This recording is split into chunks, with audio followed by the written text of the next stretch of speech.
The following is a conversation with Zach Bitter, ultramarathon runner and coach who held multiple world records in the 100-mile run and other ultra-endurance events. He is currently training for a run across America, which for now is planned for September this year. Like many of the things Zach has done in the past, this is a big, fascinating challenge. Quick mention of our sponsors, Ladder, Belcampo, Noom, and BetterHelp. Check them out in the description to support this podcast. As a side note, let me say that Zach has been advising and coaching me on my own running journey. I want to mention that Zach sent me some running shoes from Ultra, which I think is a company that sponsors him. When I put those shoes on, I feel like Zach is watching me, and I get that extra motivation to make him proud. And by that, I mean I want to put a lot of miles on those shoes. Running is something that has always been difficult for me, but I love it because it is difficult. The hardest part is I'm left alone with my thoughts for 1 or 2 hours. Some thoughts are dark, like thinking about mortality, my own and that of others. Some are self-critical, like personal weaknesses or dreams not realized. Some are simply human feelings of loneliness, personal and existential. And yet, there are the moments during a run when all that fades and I'm left empty of negative thoughts and full of appreciation for the beauty of experience, of nature, life, the whole thing. This is why I return to running. Not to get in shape, but to face myself and to run through it. That's why I'm inspired by people like Zach and by David Goggins and others like them who seek to find the limits of their body and mind. As usual, I'll do a few minutes of ads now, no ads in the middle. I think those get in the way of the conversation. I give you timestamps, so if you skip, please still check out the sponsors by clicking the links in the description. I hope you don't skip because I do try to make these interesting. But anyway, if you buy the stuff from the sponsors, I hope you'll find value in it, just as I have. This show is sponsored by Ladder. I often meditate on my mortality, often talk about it. I think this is both honest and clarifying for who I am and what I want to do in life. If you have others in your life you love and you do the same, you should consider getting life insurance. How's that for a stoic-inspired pitch for life insurance? Ladder can help you with that. Pay a little every month in case something happens to you and the ones you love will be protected. I've been actually reading excerpts from the ancient Stoics. I like the crisp, minimalist rawness of the way they think about life.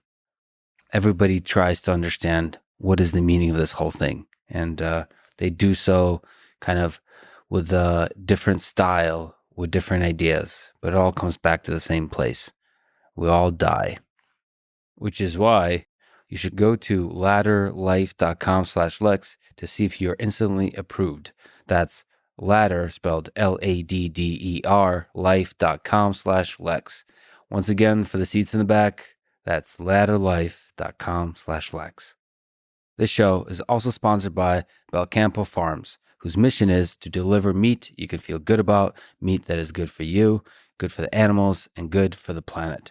Belcampo animals graze on open pastures and seasonal grasses, resulting in meat that is higher in nutrients and healthy fats. Belcampo has been the best meat I've ever eaten at home. I've been basically eating Belcampo ground beef. Like 1 pack is 1 pound, so I eat 2 of those a day, and that's been incredible. It tastes incredible. As I talk about with Anya Fernald in a previous podcast, it's represents humane treatment of animals. I mean, it was an incredible experience for me to visit the farm, to talk to Anya, to see the animals graze on the open pasture, but also to see the whole process, to see the slaughterhouse, to see the butchering, the cooking, sitting under the stars, looking at the fire, just thinking about the whole cycle of life. You should definitely check out that episode as we talk about cooking, as we talk about regenerative farming, as we talk about the ethical treatment of animals. Anyway, you can order Belcampo sustainably raised meats to be delivered straight to your door using code LEX at belcampo.com/Lex for 20% off for first-time customers. That's code LEX at belcampo.com/Lex. This episode is brought to you by Noom, Noom, which is a behavior and habit changing system that helps you get fit and lose weight. Go to trynoom.com/Lex to take a short survey about yourself, and it'll generate a custom program for you. This includes helping you find why you want to do it. That's a very important question. It will help you find the small goals along the way, and it'll guide you 10 minutes a day to better habits. I think forming long-term habits is everything. I've been forming the habit of running and exercising every day recently, sort of getting back on the ball. It's such a pain when you have to decide every single day whether you're going to run or not. If you form a habit, no matter what, every single day you run, for me, that means at least 5 minutes of running. Like, I never literally run for 5 minutes, but that's enough. If I just come out there and I run like a half a mile, that's enough. So go to trynoom.com/Lex and fill out the quick survey. That's all you have to do. Also, try not to have an existential crisis while filling it out, which is what I had. Some of the questions are kind of big picture questions. Just answer them directly. Go to trynoom.com/Lex. This episode is sponsored by BetterHelp, spelled HELP, help. They figure out what you need and match you with a licensed professional therapist in under 48 hours. Obviously, I'm a huge fan of podcasts, so I'm also a big fan of talk therapy.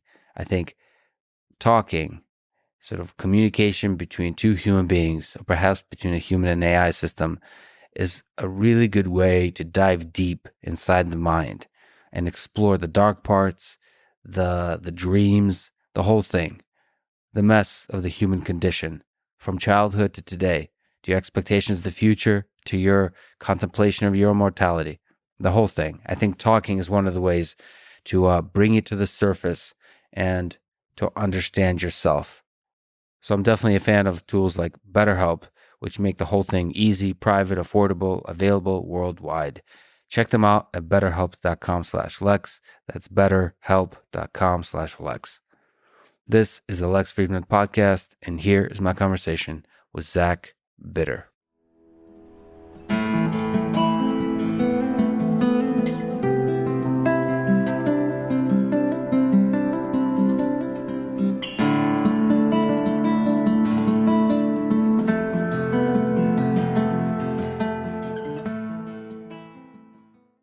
Where does your mind go when you're running an ultramarathon?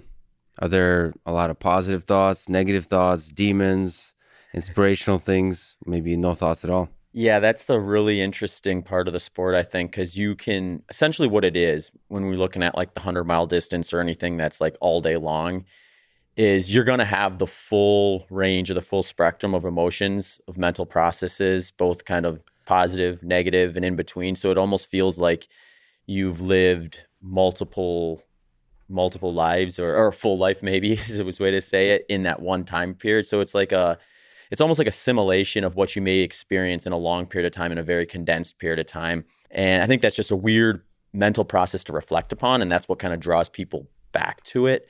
But I mean, it's a battle too, because if you're looking at it from a performance standpoint versus an experience, you obviously want to minimize the negative mindset stuff. You want to try to keep those emotions and those thought processes at a low.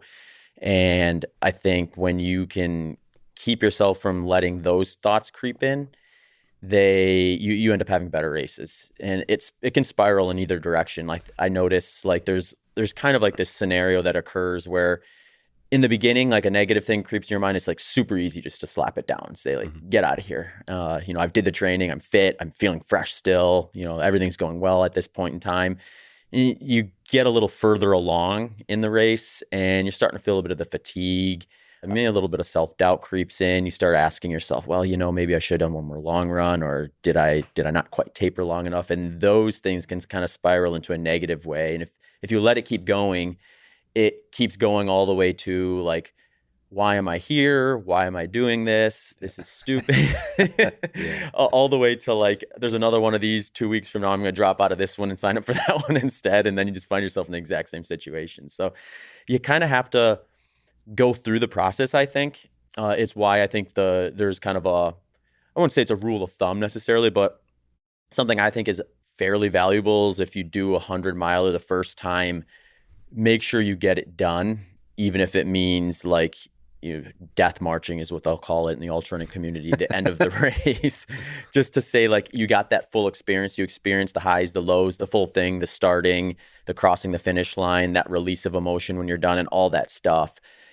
So that when you go back to do it again, you have like a template to build off of, and or you just have some data to pull from about how your mind's going to work as well as your body, so that you can start practicing, well, what do I have to do to kind of keep my mind from spiraling in a negative direction? Or how do I catch some positive momentum and kind of keep sending it that way, and things like that. And that just, I think you just add to that over a career of running them or a series of running them. And it sharpens. It's kind of like any sport with that, where, you always have this balance between the youthfulness that you may have early in your career versus the wise intelligence that you have maybe near the end of your career.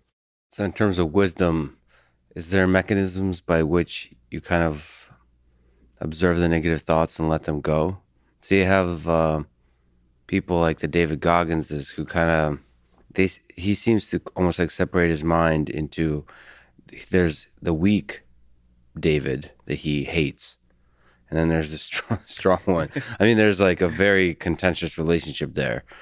So he basically says like, I refuse to be that person. And he's almost like angry at that person. He's almost like sometimes literally yelling at that person, the weak version of themselves.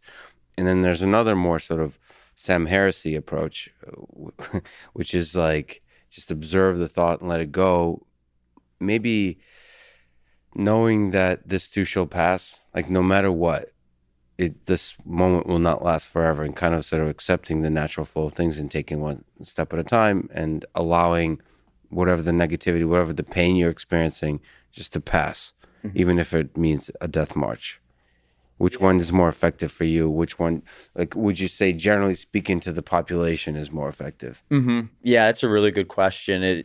It's probably unique to the individual. I wouldn't argue that, David is finding success with his approach. Some may argue it's an extreme version. Sam has obviously thought about these things and really probably, I see those guys as kind of two ends of the spectrum in just the way that they kind of come across in general, where like David's like really at you, kind of high energy, and Sam's kind of this calming, soft presence, and he's just going to slowly, methodically lay it all out there. And I think there's value in both of those. I think most people are probably going to get a benefit from pulling some from each. I mean, there's times where I need a kick in the ass, and then it's like have the strong Zach tell the weak Zach to get moving. But there's also times where, it's just like, a subtle voice entering my head about, I don't know if I feel quite right now. Should I maybe pull back on the pace? And I think that little subtle voice is best approached with a subtle positive voice, where it's more like, okay, well, let's think this through here for a second. You're 40 miles into a 100-mile race. You spent 4 months preparing for it. From the workouts you did that you're ready for this. There really isn't any real reason for you to slow down or to fall off your goal or your pace or reassess what you're doing.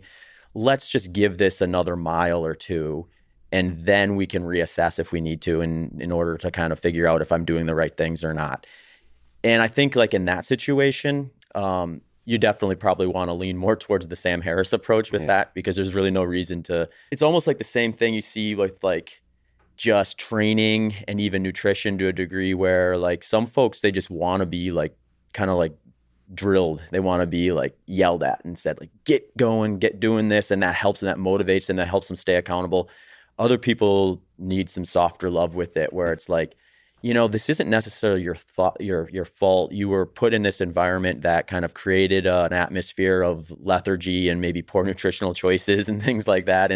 And like, so, but it's correctable. So we need to step away from that, and we need to kind of start heading in the direction that we know is going to bear fruit down the road.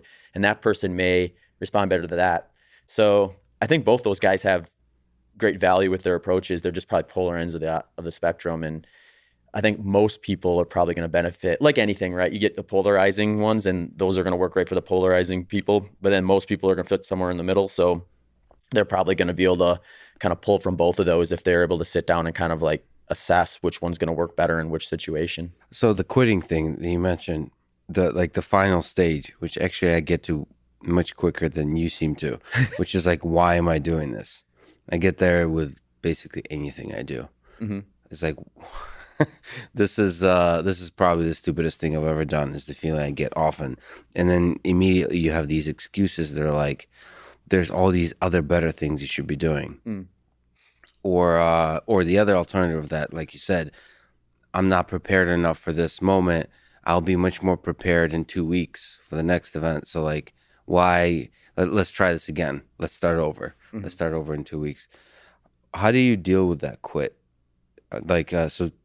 Maybe do you still go through that process? And by way of advice for people that are more sort of amateurish like me, how to deal with that quitting voice?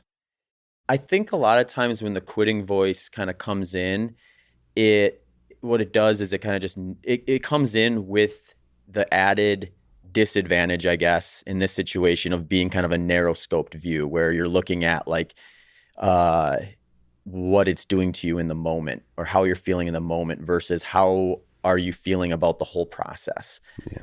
So one thing that I started doing in 2019, and I don't think it's necessarily I think this was a big reason why I had one of my best racing seasons in 2019 that I had to that date. It was part of it was I started, I think, putting a little more emphasis on the big picture versus putting emphasis on like, this is one opportunity or one day of work. And this is one emotional kind of flare up, but how does that actually relate to my general broader picture? So when I decide to do a race or an event or something like that, it's often 4 or 6 months out ahead of time. You're planning to like kind of do a series of workouts and a flow of things where you're going through the process of getting fit, getting ready, preparing for the specifics of the day and all that stuff. And then you get to the race itself or the event itself. And it's very easy to look at that and think that's in isolation. Like I'm going to run 12 hours today, or I'm going to run 100 miles today, or whatever it ends up being. And it's a lot easier to quit when you think to yourself, I'm 40 miles into a 100-mile race. You know, that's just a 40-mile run, which sounds kind of silly, I think, to most people. Yeah. But in perspective, when we're talking about the ultramarathon running community, you know, it's a lot easier just to say like, well, you know, I'll scrap this 40 miles and try again. It's a lot harder to say, I'm going to scrap the entire last 4 months, the entire reason why I was doing it, the countless hours I spent in there. So I think I just try to reposition it of like, I'm in a bad place right now, maybe in my head, or I'm hitting a low point here, but I'm 99% of the way towards the goal I set out 4 months ago when I add in all the work I did leading up to that. So I think it's important to ask yourself why, because I mean, there are times when you're doing something and you ask yourself why, and you don't have a good reason. And then maybe it is advantageous to step back and really reflect on that and decide, is this something I actually want to invest time and energy into? Because, you know, someone like yourself who is very much into a variety of different things, it can be easy probably to overextend and get I mean, I'm a very curious person. So there's like 100 things I would love to do if I wasn't doing what I'm doing. Yeah. And I know I'd enjoy all of them. So at a certain point, though, you have to say, okay, which one is going to be the most meaningful for me? And if the answer keeps coming back to saying, like, yes, this is still the most meaningful to me out of that 100 things that I could otherwise be doing, then I know that I'm in it for the right reason. Then I just need to identify some of the things like, well, why did this one take the top spot out of the 100 things that I could have picked from? And keeping like a list of those in your head so that when you get to that point where you start saying, why am I doing this? Why am I here? You just have those kind of ready loaded in your head to say, well, I already took inventory on that before I started this. And I knew this voice was going to come at some point, whether it's early, middle, or late. And then you just remind yourself kind of what you were thinking when you had a little more of a level head. Well, there's something about the thing you mentioned when you mentioned the death march. It seems extremely valuable to just never quitting. Like in the moment, if you decide to do something, like never quitting, even if you do go through the process and realize that it's not the wisest thing to be doing within the full context of your life. Like once you decide to do it, it seems like never quitting prevents you from sort of having that escape clause from other things in your life. So I've quit on a few things in my life, and I think I deeply regret that, because it opened that door. It's almost like a muscle. Yeah. I don't know. So I think I don't know, maybe everyone is, but I think I'm kind of a quitter. You know what I mean? Like I'm really good at coming up with reasons to quit. Mm-hmm. My mind is really good at that, and it feels like I have to come up with like really work hard to make sure that there's no quit.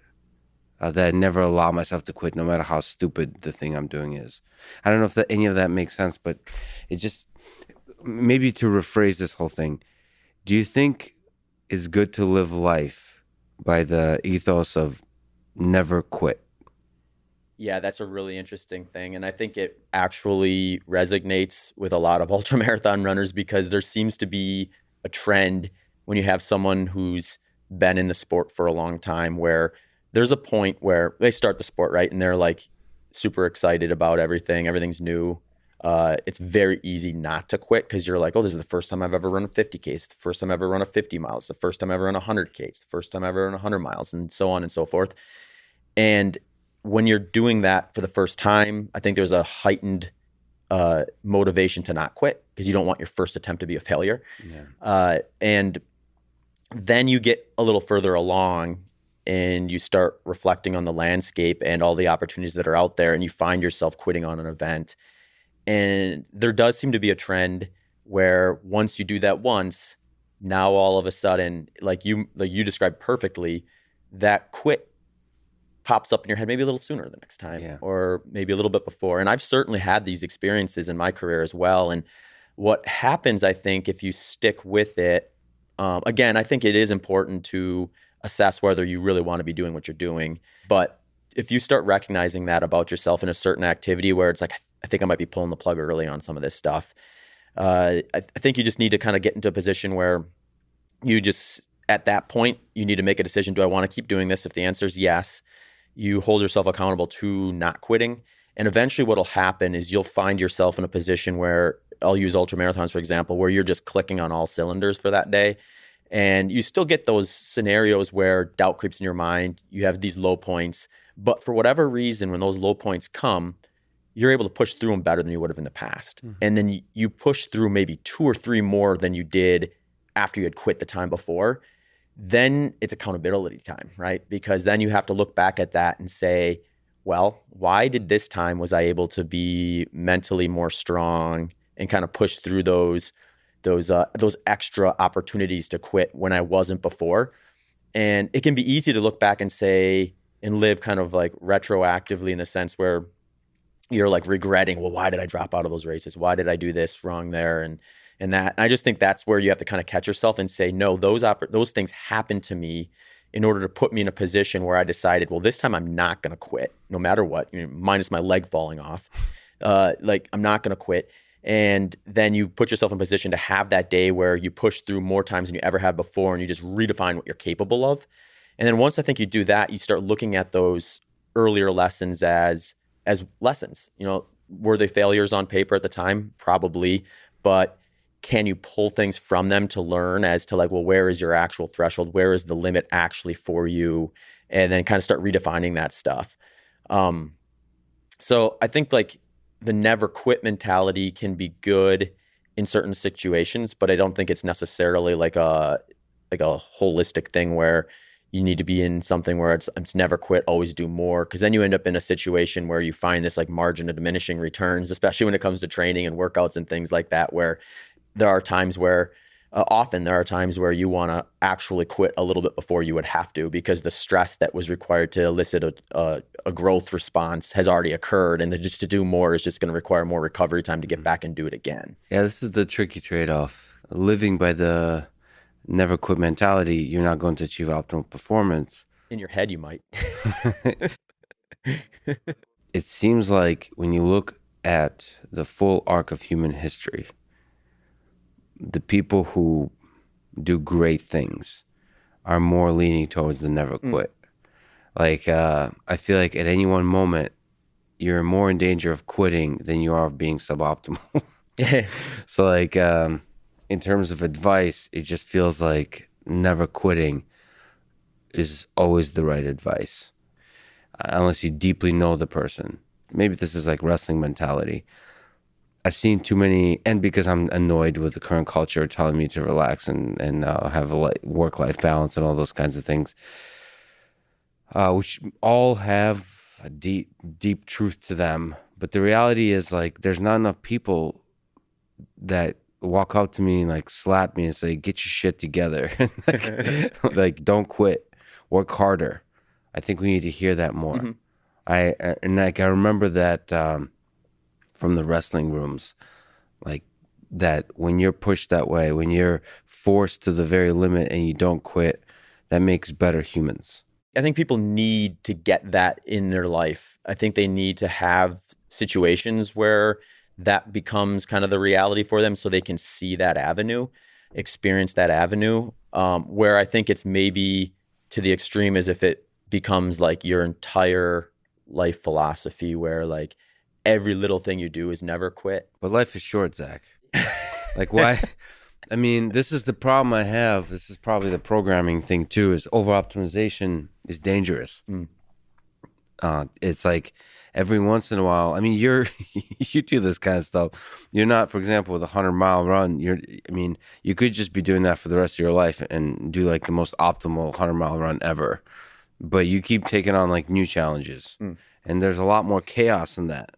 And there, it feels like the muscle of never quit will be much more important than the optimality of your training. Yeah. So there's probably a couple sides to me with that kind of a thing where, for one, I think when we talked about the why, so like I think the why can kind of shift a bit, and it probably will if you do something long enough, or evolve maybe is a better way to put it. And for me, like one of my big drives and one of my big passions within ultra running is to, first of all, find an event that I really, really love to train for and participate in. So for me, I feel like I've kind of identified that to a degree, and that's kind of runnable 100-milers.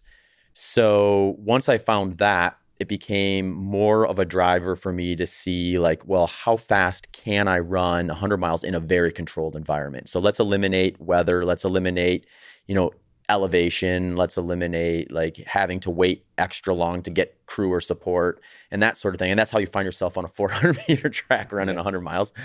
But for me, like that, the important part of that is that I can control the environment enough where if I come back year after year, I can retest myself and have a decent ability to kind of say I improved or I regressed or I stayed stagnant. And I think that's a big driver for me. But one thing I've recognized within that is if you just keep doing that, like if I could probably pick 3 flat runnable 100-milers a year and optimally prepare, race, recover, and repeat without like burning myself out.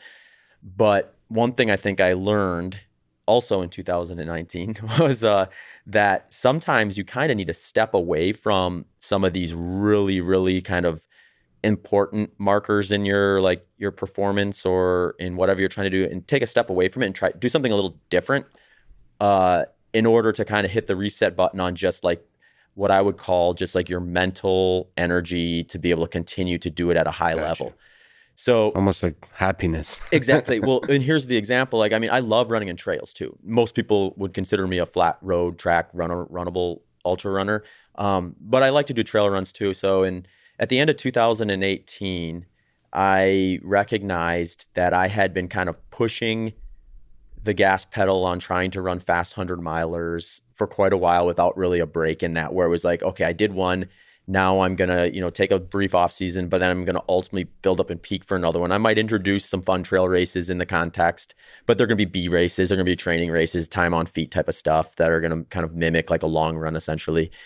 And, but the main focus, always in the back of my mind was like getting on the track and seeing how much faster I can run 100 miles. And that just kind of, that energy that it takes to continually think by that I think the motivation to keep that stoke high enough to really meet your full potential fades if you don't step away from it for a little bit. So I took essentially half a year away from runnable stuff and just decided I'm going to prepare for the San Diego 100-mile, which is like a much more elevation, technical trail type of an event. Is that a trail run or no? Yeah. Mm-hmm. It's a trail 100-miler, actually just technically just outside of San Diego. And yeah, it goes over part of the Pacific Crest Trail and stuff. So it's very different than running on a runnable surface. So to give you some context, like I ran, I think just under 17 hours for that race, whereas on a flat surface, I can run 11 hours and 19 minutes. So just the environment alone added an extra, 5+ hours to the day. So it's just a different experience, different skill set. And what it did is it allowed me to kind of step away from kind of focusing on like splits on a track, running flat stuff, like preparing for things specifically for a flat environment, and start training for something that's more climbing and descending, more technical running skill sets and things like that. And the cool part about it was, first of all, when you step away from something and enter something a lot different, I mean, it's still running. There's still a huge advantage I had from the running I'd done in the past that was going to put me in a good position to be successful. Mm-hmm. But there was a much higher or a much bigger range of potential improvement for me. So through the 4+ months I spent preparing for that race, I noticed, oh, wow, I'm getting faster on this climb, mm-hmm. or I'm getting better at descending this technical trail. It was one of the most fun races I've run, actually. So it was kind of a cool experience. I ended up taking the lead at 93 miles. So you were racing, like you were trying to get first. Mm-hmm. So still a race. Yeah. So what was the enjoyable aspect of it? I don't think I recognized it so much while I was doing it, actually. It surfaced afterwards. I mean, the enjoyment of the race itself is like when you find yourself in a position where you're sitting in basically second place all day long, and then you take the lead at 90, I think it was 91 or 92 miles. Nice. It's like, yeah, that's kind of a cool way to race. Yeah. But afterwards, I recognized a few things just about kind of pacing and, how to maybe pace the first half of a 100-miler versus the second half. I also recognized shortly thereafter, once I finished, recovered, and decided my next event was going to be a flat runnable race, that, wow, I really was way more excited to do the workouts that I needed to do to get ready to run a fast, flat 100-miler. And I don't think that would have been the case had I just tried to do another flat, fast 100-miler earlier or during that year and end up in a situation where I maybe had normalized a suboptimal outlook on something that I had just done so many times already. Yeah. And I recognized that just every workout I did, I was like, I did this workout a year ago and it was not nearly this much fun. Then the interesting thing about these track hundreds too is you find yourself doing your peaking phase where you're running your long runs, which for me are usually around 30 miles or so. And I'll do them on back-to-back days.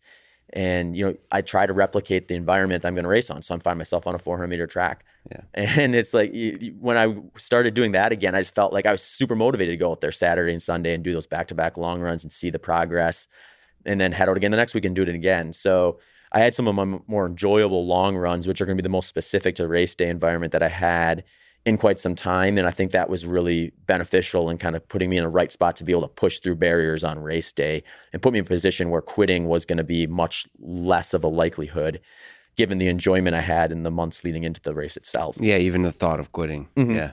Yeah. So you mentioned the track. You've also ran 100 miles on the treadmill and the trail 100-mile. Broadly, if we zoom out, what does it take to run 100 miles? For most of the world, that seems like a crazy distance to run. So maybe it's interesting to ask, not only just setting the world record, but purely running. What does it take to run that far? Yeah, I mean, I think people probably overestimate what it takes in terms of just getting it done. I think this is consistent in just running in general. I think the marathon was always a big one with that, where people thought well, you have to do this training or you just literally won't physically be able to complete a marathon. And then we got into an era of kind of running as more of an enjoyment thing versus a performance thing. And then you'd have people running, granted, much slower. I think if you look at the Boston Marathon, average finishing times, it goes from or maybe it wasn't the Boston Marathon, it might have just been marathons in general. It went from 3 hours to 5 hours or something like that.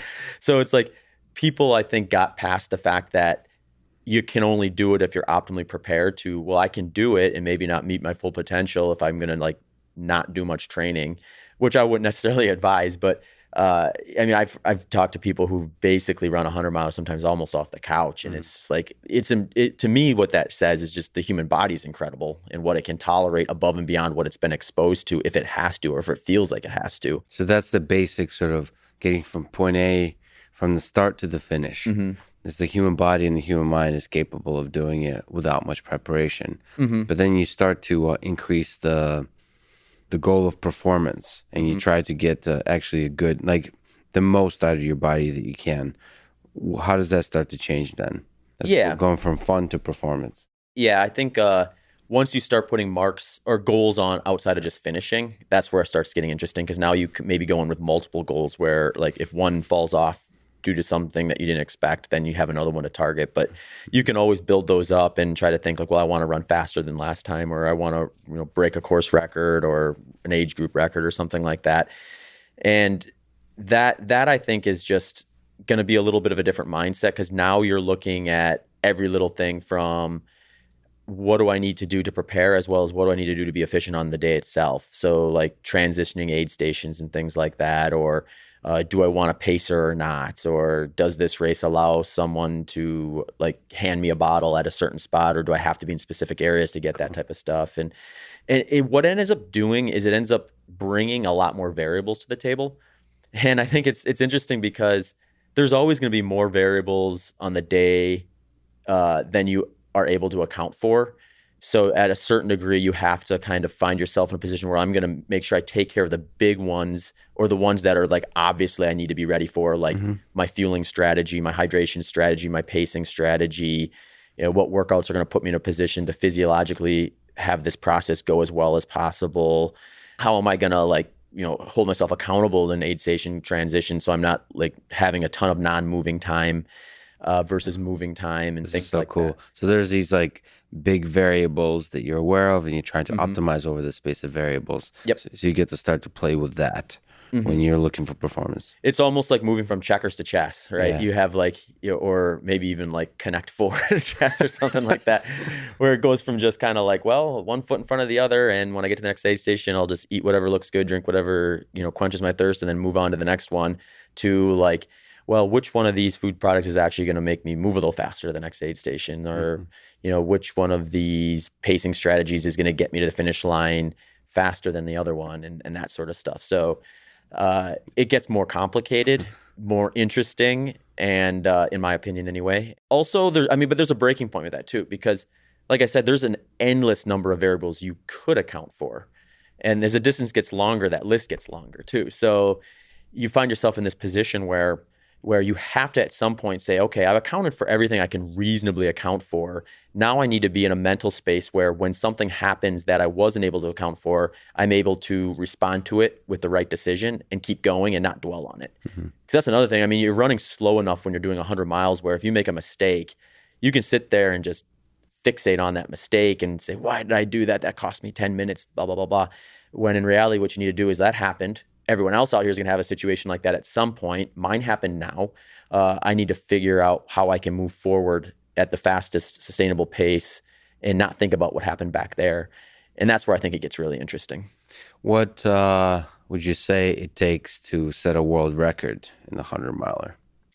First of all, I think you probably have to focus on that specific event. There's the interesting about ultra running, where it maybe deviates a bit from just other endurance sports, is there's such a wide range. I mean, we talked about it a little bit when I talked about the San Diego 100 versus kind of the flat runnable stuff. So can you maybe paint a picture of there's a huge range of different kinds of ultramarathon events. What are like the big ones in your mind? So marathon, we know the distance for a marathon. There's 50K. What are different kinds of, there's a 100-mile that in your mind, like kind of these islands where people gather often. Yep. Yeah. So there's a few that really stand out. I would say the three biggest ultra marathons right now, even from a maybe not necessarily a historical standpoint, but in modern day ultra running, is going to be the Western States 100. That's the biggest, most competitive 100-miler. It's on the trail side of things in the United States. Then there's Ultra Trail Mont Blanc, which is probably the most competitive 100-miler on the planet right now. In previous years, it's been debatable as whether Western States or Ultra Trail Mont Blanc's more competitive. I think in the most recent few years, you're just seeing a lot more like of the bulk of international talent on the trail side of the sport heading over that way. And then you have the road running side of things, where the Comrades Marathon, which is technically 56 miles, but they call it the Comrades Marathon, is going to generally be the most competitive ultra marathon. The weird thing is the distance thing, right? Because most people, when they think of endurance sports, they're thinking about precise distances like 5 kilometers, 10 kilometers, and all that stuff. And then you get into the ultra running world, and it's like sometimes it's the event. So like the Western course States itself is much more important than the distance. Right. Yeah. So the Western States 100 is actually 100.2 miles, which isn't that big of a deviation when you think about it, especially when you figure like tangents are going to probably account for more than 0.2 miles on a 100-mile race. But the Ultra Trail Mont Blanc, that's listed as a 100-miler, but it's actually, I think, like 104, 105 miles. So, it's more, there's different cultures too. So the United States is definitely more motivated, I think, to try to get as close to the exact distance. You're going to hear maybe a little more grumbling if someone says, I signed up for this 100-miler and it turned out to be 103 miles. Yeah. Versus like over in Europe, they don't really care too much about the distance. They're more interested in like a specific route or a loop. Is consistency important in terms of the exact length of the route? So like you can compare performances from previous years, or are they a little bit more flexible? Like they redefine the trail from year to year? Yeah, I mean, it's definitely hard to compare. I mean, there's events that take, for example, I would say the best ultra marathoner in the world today on the men's side is Jim Walmsley. The reason I think Jim Walmsley is the best is because he is the most versatile, and not only is he the most versatile, but he's arguably the best at almost everything up to 100 miles. So there's a race called the Angeles Crest 100-miler. The trail has drastically changed from when they originally had that event, and it's a different time of year, so it's much warmer on that course. And Jim's not the kind of guy who would sit back and say, like, I can't chase that record. But I think Angela Crest, when he looks at the segments and the pacing for that one, he's like, that one is maybe not even the same event anymore. Mm-hmm. So you have that. You have some that are a little more controlled and a little more kind of like preserved, I guess you would say. But I think it gets really rare on the trail side. I mean, Comrades is going to be very comparable from one year to the next because that's a road race. And that's where you maybe get like the split in the sport from people who really want that kind of like, I want to compare myself to someone who ran this course in 1970 versus like someone who just says, I want to be competitive today. And, maybe the weather is going to be 30 degrees different from one year to the next on this course. But if I beat everyone on this day, then I'm the champion of that big named race like Ultra Trail Mont Blanc or Western States 100. And my legacy will be cemented because I won that big race. And it doesn't matter when or how the course was or what the time even was to some degree. When you were optimizing for trying to set the world record in the 100-miler, were you doing like analysis of maybe like what were the variables you were looking at? Is it more in the realm of the actual race day, the track, what it looks like, versus like the variables of the training leading up to the race? I mean, it evolved a bit. Like I think as I learned more about just like what is required to kind of really do that stuff. So there's some variables you can control for. I try to control for as many as I can. The big one that kind of stands out that you can't necessarily control for is it's pretty rare where you get an event where they're just doing 100 miles on a track. It's usually like an event of like a series of different events where there might be like some people out there doing 50K, some people out there doing 24, some day, like the event I did there's 6-day folks out there. They're trying to see how far they could get in 6 days. So you have like this much wider range of pacing just due to like the distance. So, track protocol is always like you pass on the outside. So if you're running one of the faster paces of the day, which when you're going up to 6 days, you're doing 100 miles, you're probably going to be running faster than most people out there. Then, you just end up running more because you end up running in lane 2 around the turns, and then sometimes lane 3 around the turns. So it's down to those little details that have a big impact. Yep. So I have to build that into my pacing strategy. I also have to build into the pacing strategy, like relative non-moving time. I did a race just recently. It was the U.S. Track and Field 100-mile road championships, and I did not stop once other than like, I guess I technically stopped like in the aid station for like a few seconds to like grab bottles and get myself wet because it was like 94 degrees that day. But I didn't like stop at all during that race from like what I would say is like a long period of time where we're getting up to like a minute. But that's pretty rare, even on the track. Like when I ran 11 hours and 19 minutes, I think I stopped 3 times for maybe a total of like, I believe I'd have to look back for sure, but I think it was like 3 to 4 minutes or something like that. So you gotta figure that into your pacing strategy, especially if you're chasing a specific time. Because if I'm pacing for, at the time the world record was 11:28. So if I'm pacing for say 11:27:30 or something like that, and I don't account for that 3 minutes of stoppage, then I might run the exact pace I had planned on, but then I'm a minute off of the world record. Yeah. So 11:28. We're talking about 11 hours. We're talking about 100 miles. Can you mention what the world record was? What kind of world record you set? Can you tell your own story here of what you were able to accomplish? That world record that I broke actually just recently got rebroke by a guy over in Lithuania, Alex Sorkin. Phenomenal race. I mean, he's won the 24-hour world championships. He's won the Spartathlon, which is another big historic ultramarathon race. It's 153 miles, so it's getting a little more lengthy than some of the stuff that I've traditionally done. He ran 11:14, I believe it was 56 or 57. So his pace was 6:45 per mile. Mine was 6:47 and a half in terms of just like the pacing strategy. I mean, it's just really cool because for me, the motivation with chasing the world record was multifaceted. I think there was, as I kind of moved through, because I mean, it took me almost 6 years from the day I decided I wanted to chase that time to the day I actually did it. And through that 5 to 6 years, I think I merged from just like my number one goal was to try to break the world record to my number one goal is how fast can I run this thing? And then ultimately, what needs to be done for a human to break 11 hours in 100 miles? Because I think that's going to happen soon. I think it's going to happen in the next few years. What pace would that be? Sub 11 would be, I think it's like 6:35 right about per mile. You're moving quick, but not so quick that like you're void of being able to think about everything as it's happening. So what's the pace in terms of, if you look for each of the 1 mile segments for the 100 miles, is it pretty steady? Like in order to break 11 hours, would it be pretty steady 6:35? Does it go up and down? Do you speed up at the very end? Like what's the pacing? If you were to, and maybe how much variability is there in the pacing? Yep. For an optimal performance here? Yeah. So if you're talking about someone, let's say that there's someone, well, let's just take me for example. Let's say that we could just we had this infinite knowledge and we knew for a fact a perfect performance for me would produce a 10:59, but I'm not going a second faster. And I need to do everything right in order to run a 10:59. I would definitely want to either have a slight negative or a slight positive split. So when and I think there's a range in there where like being a little bit faster the first half and the second half isn't going to necessarily change your outcome, or being a little bit slower the first half and a little bit faster the second half isn't going to drastically change your outcome. So that's what you're referring to, the split, is you're looking at the first 50 miles and the second 50 miles. And you can break it down as tiny as you want. Like I think when you take out the outlier laps where I stopped to use the bathroom, which would have been that like 3 to 4 minute non-moving time that I talked about before, my splits were really tight.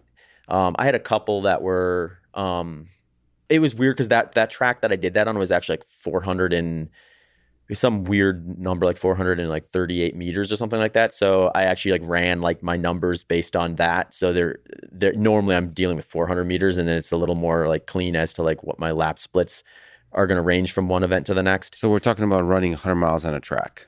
Yeah. And so that you can be really scientific about getting the pacing right. And you're running on the inside lane. Or is there some kind of tricks to this? Like, are you alternating directions? Yeah, they'll switch directions at most events every 4 hours. So you'll do 4 hours one way, and then they usually put a cone out. And once it hits, like let's say it hits 4 hours, you finish the lap you're on, and then you do a loop around, and then you start your next lap. Would you say you take the exact same number of steps? Like when you're really in the groove, when you're taking the pacing, are we talking about that level of precision, or is it a little bit more feel? You mean like foot strike frequency? Yeah, like frequency, then over the distance of the lap. Would you say it's so precise that you're like, you get in this groove where it's like perfect? Yeah. Gosh, you're making me wish I would have strapped more like a foot pod to my. But like, yeah. So I think like my guess is it's pretty precise. Like, is there video of this? Sorry, I keep interrupting. Is there video of this? Because I've actually, this is now 3 years ago, built a computer vision algorithm that counts foot strikes. Oh, really? Yeah, for fun. Yeah. I was trying to understand. We'll talk about this. We have the later. same definition of fun when I've got find myself on a track for all day and you find yourself counting foot strikes. I was trying to understand if there's how much variability there's in extreme like elite performers within a particular race, but also across races. It was just interesting to me from a robotics perspective, if like how much variability there is in the human body in the way they use legs to move quickly. I think my guess would be that at the individual level, it's going to be pretty precise, assuming the pacing is consistent. So my pacing on that day, I ran 2 minutes faster the second 50 miles than I did the first 50 miles. So my splits were very even most of the day. I actually ran some of my fastest miles at the end. So there's going to be probably a slight variance from my fastest mile to my slowest mile in like your cadence or your foot strike. But probably not by a huge margin, but you might have a pretty big variance from one person to the next. So you get someone whose gait is just a little bit different. So like for me, I supinate, which means I kind of come down on the outside of my foot and I'm kind of more of a mid forefoot striker. So that's going to kind of impact my cadence to a degree. Whereas you might have someone who is kind of more mid to rear of their foot or heel striker, and they might pronate where their foot kind of rolls in. So that person may have a little bit of a different cadence as well. So you get someone, and I think you see this in elite marathoning too, which is going to probably just be a much larger data pool, much more probably precise from just like a number of opportunities to study this. And I think even their ranges from one person to the next can be, I wouldn't say drastic, but to the degree of like 10 to maybe even 20 steps per minute or something like that from one person to the next. But most people, the faster they go, the higher their cadence is going to be. The slower they go, the lower their cadence is going to be. But there's going to be probably a range of optimal lowness and I don't know about probably an optimal highness too than that. If you can just linger on the 11 hours, the person, first of all, would you like to be the person that breaks 11 hours? And second of all, the person that does break 11 hours, like what would it take? And third question is it even possible in your intuition? I mean, I would be lying to you if I said I didn't want to be the first person to break 11 hours in 100 miles. I think that'll be, would be a cool like barrier to be the one to usher that in. But with that said, I think I'm much more motivated in seeing it done from the sense that like, I think when we're talking about records, it's something that is inevitable that it's going to get broken. So, I mean, we were talking about happiness before this, right? So I've contemplated this in the past where I was thinking to myself, like, if my motivation is to break a world record or any record for that matter, course record, and have that be my defining reason or my defining motivator, I probably need to do an assessment of what I'm kind of where my mind is at and where my focus is at, and just reflect on how I'm behaving in life, because it's gonna get broken, right? I mean, I could run 10:50 tomorrow, and in 10 years, chances are that's no longer gonna be the world record anymore. Someone's gonna run faster than that. So if you're living to hold on to a record versus living to try to move the sport forward, which anytime you break a world record, you're moving the sport forward, then you have to look at that as like, that was my contribution, and whether I contribute again or not is kind of besides the point. What you want is that your performance or your contribution brings new people into the sport who are excited, motivated, and they can make their contribution. And then we can ultimately see, well, how fast can someone run a controlled environment 100 miler? And that's what I really want to see. Because I think I've gotten so much enjoyment from the sport. I mean, I've gotten so much enjoyment from the sport, I've been able to turn it into a career. And I think there's other people who can do the same thing, and it's not necessarily going to come at the expense of my career, but it's going to bring more attention to the sport. It's going to bring more interest in the sport. It's going to open the sport up to people who maybe otherwise would have never thought about it, seen it, considered it. And to me, I think that's like a much more rewarding goal than saying, I want to break this record and I want to hold it for decades, or I want to die with this record so I never have to see someone go faster than me. Well, that's the progress of human civilization. We stand on the shoulders of giants and we keep creating cool stuff. Well, and it's the other thing is just like, if you're honest with yourself too, it's I mean, we're seeing this right now in the running world where, new innovations come in, new technologies come in, new nutritional approaches come in, and then we see like the new crop of folks have advantages that the old crop didn't have. And it can be easy to look back on that and say like, hey, well, you know, if I would have had that product, or if I would have done that, I would have run this. But then you're getting into that negative, you know, thought process again, which I generally try to stay out of. It's like the caveman. If I had fire, I would have done way better with this. look at these idiots up there with their cars. If I would have had a car back then, I would have been ruled the world. Let me just zoom up just briefly and ask you about kind of beauty and love. What's the most beautiful thing about running to you? Why do you love it? I think there's kind of a couple directions to look at it through, or lenses to look at it through. There's like the in the moment, right? There's always going to be that run where you're clicking along and things just feel great. You get some endorphins and you get the quote unquote runner's high and that sort of stuff. And that's like just like this great feeling that you can kind of tap into on the like the real like in the moment type of level. You know, my wife and I talk about this because she's a competitive ultra runner as well, and we'll have a day where, you know, we'll take a forced day off or something like that, and it's necessary, right? It's going to allow the enjoyment to continue, but you get into this like routine of I wake up in the morning, I do this run, and that kind of gets my day started. That gets my energies up. I get that runner's high afterwards. You remove that from the equation for a rest day, and you just sort of like, oh man, I feel like I never got started today. Like, you know, it's just this weird thing. It's almost, I think it's funny because non-runners don't always like necessarily recognize it, because for them it's the complete opposite. They're like, if I can get away from not having to run today, that's gonna be a good day versus yeah. But it's one of those things that I think gets more addictive the more you do it. So that's purely from the running perspective. There's this joy of the runner's high, of the post after the run. You feel like you can take on the world, that kind of thing. Yes, and I think that's one of the drivers from just a quality of life standpoint. Just you know, an in the moment, immediate gratification standpoint. But then there's like, I think the bigger picture stuff or the longer term stuff. And for me, that enjoyment is like just the process, like of okay, I'm starting at this fitness level and I'm going to do these workouts. And by doing these workouts, I'm going to see incremental progress from them. And then that's another kind of short-term gratification that's maybe a little longer than the day-to-day, but still like shorter than like a career or a build-up for a particular race, where you're seeing yourself like, okay, maybe I'm focusing on short intervals right now.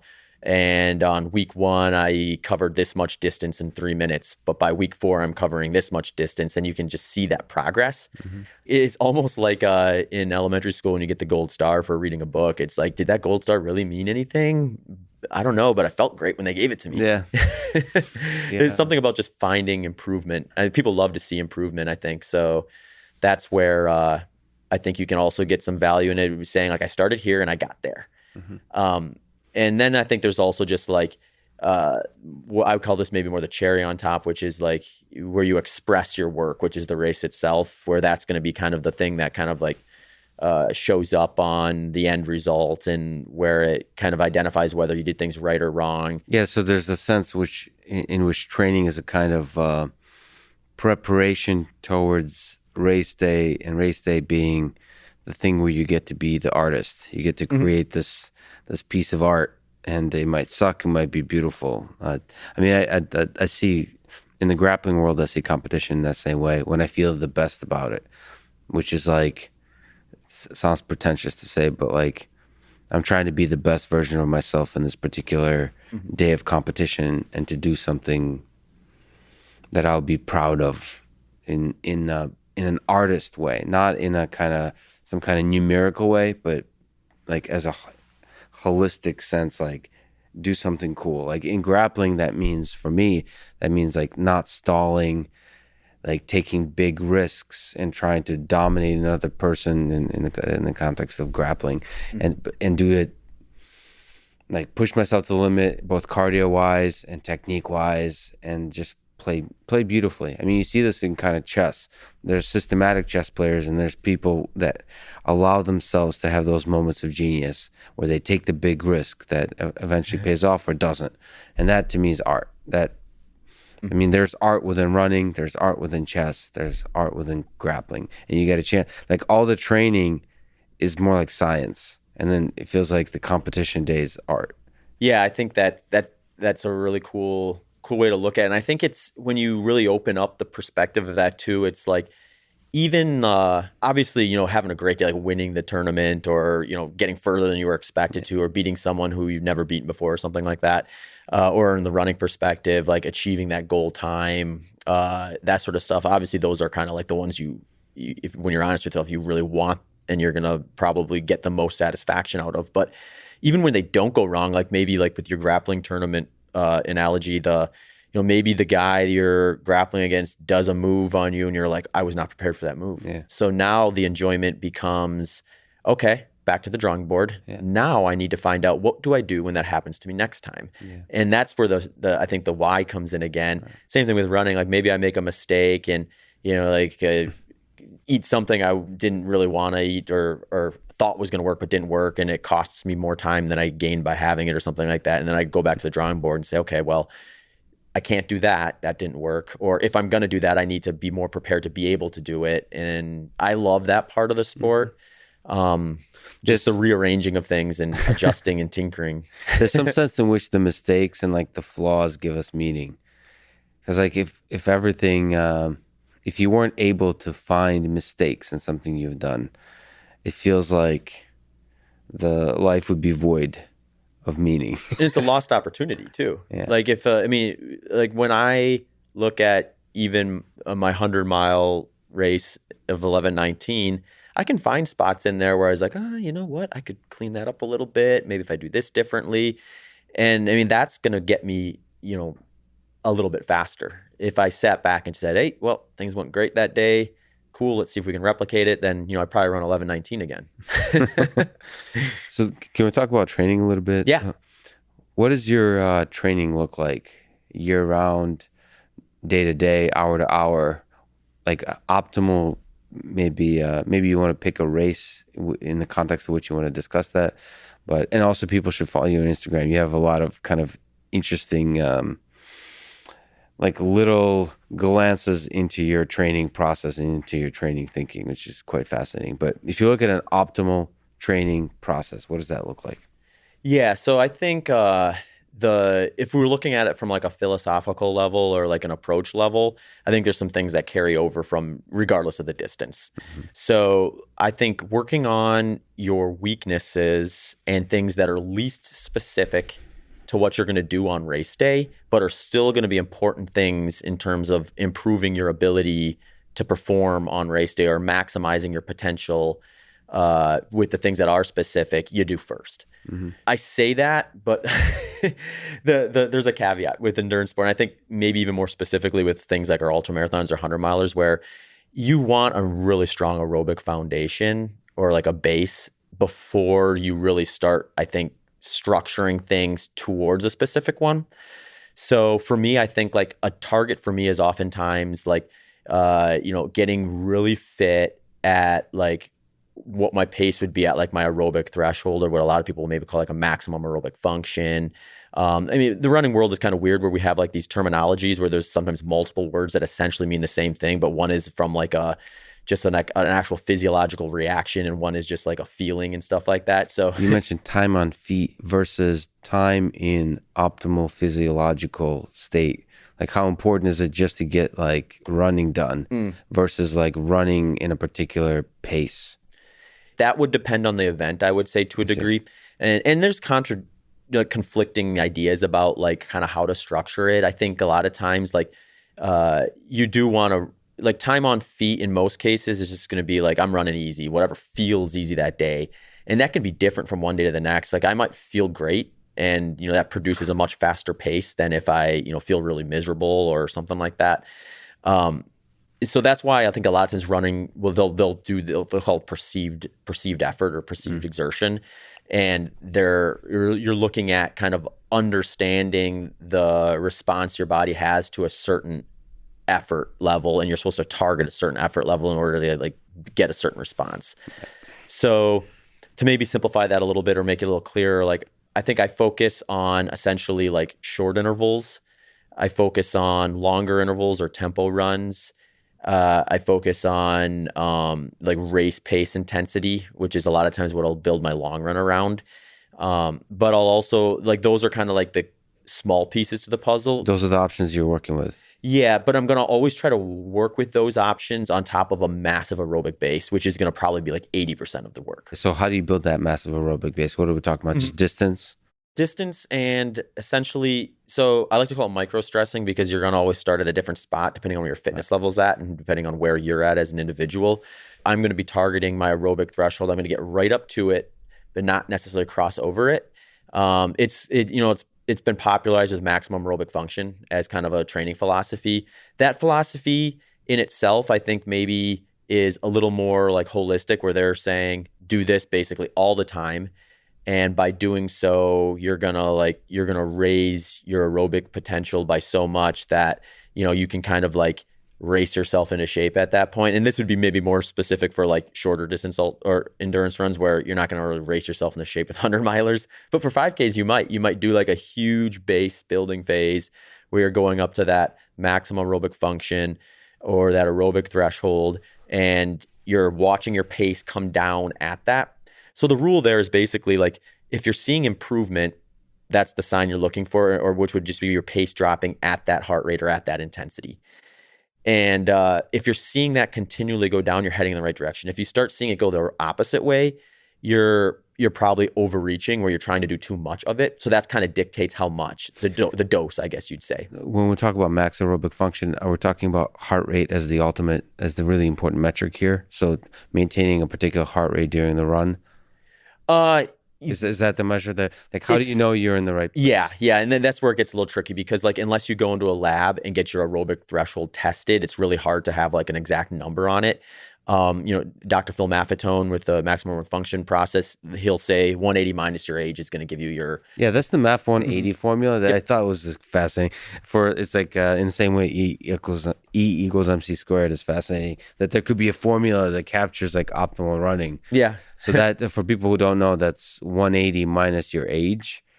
If you train at that heart rate, if you run at that heart rate, you're going to progress a lot. And here's the advantage of that. I think like with any of these things, you want to look at it through where are the advantages here, and I need to account for those, and then where are the potential disadvantages, and then decide, for me as an individual, do these advantages outweigh the disadvantages, and what's the alternative approach, and is that going to produce more advantages or less?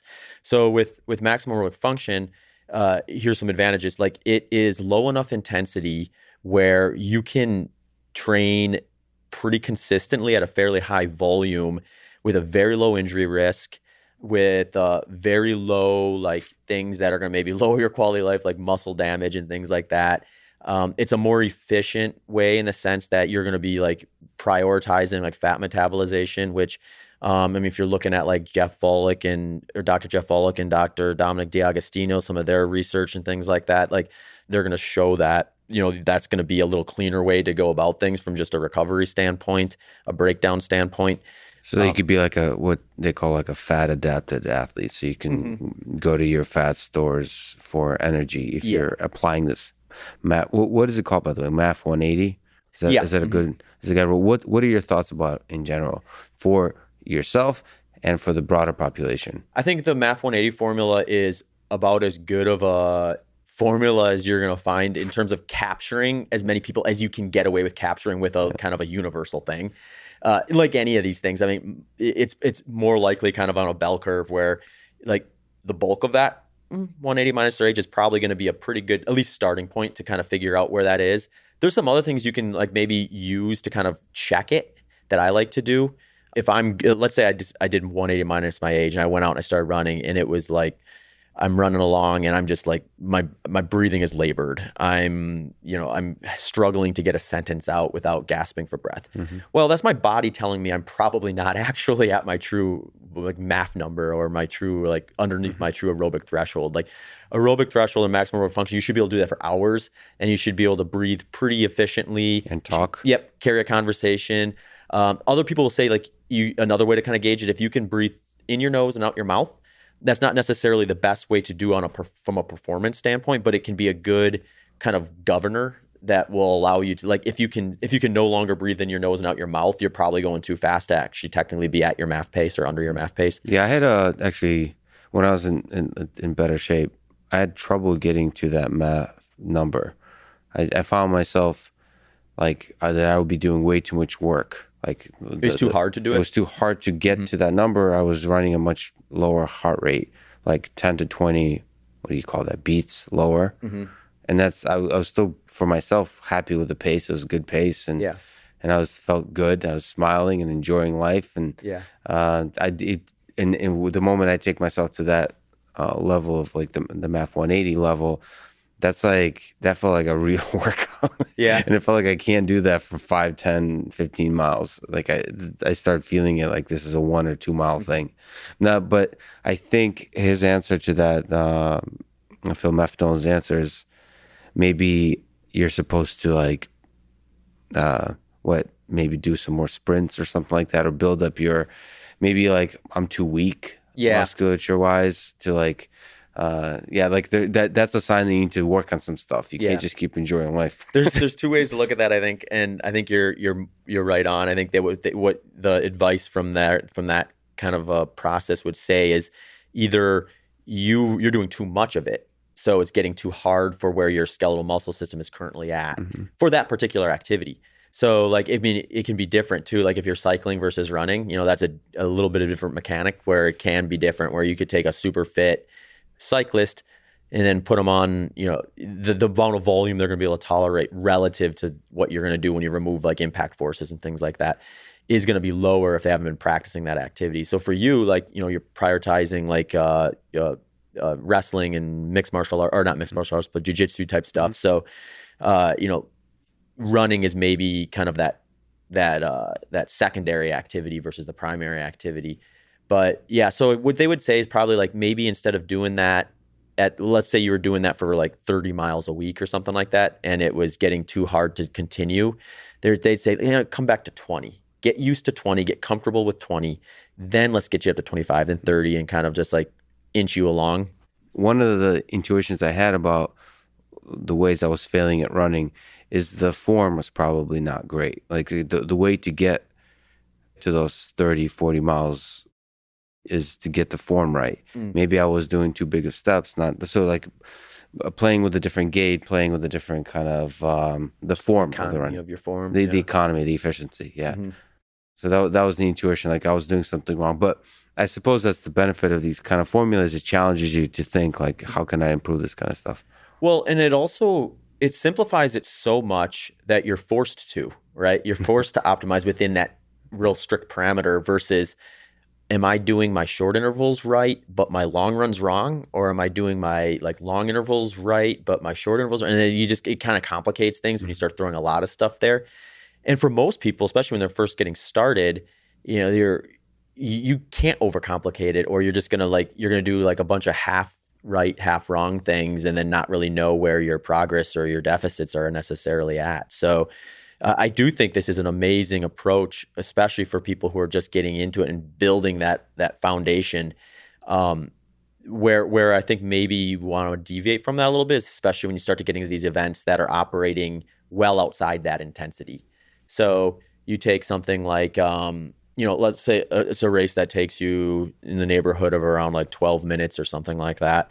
Then you're going to be running significantly faster than your maximum aerobic function pace. So most of the research is going to say at some point in time, you need to get around to practicing the pace at which you're going to perform at and really fine tuning the mechanics, the efficiencies, how it feels, how to judge it, how to pace it at the pace you're going to try to compete at. So there's obviously like a large range of targets there when we're talking about the endurance world in general, where, you have these shorter events like 5 kilometers, but you also have 100-mile races, which are going to typically be quite a bit below your maximum aerobic function, especially on these trail races. I need to admit something. So I don't measure the runs at all in terms of time. Because I get competitive with myself. So I kind of decided that running for me is going to be this thing where I just go by feel. Is it possible to be that kind of runner and, still have running as part of your life and be a good performer in running?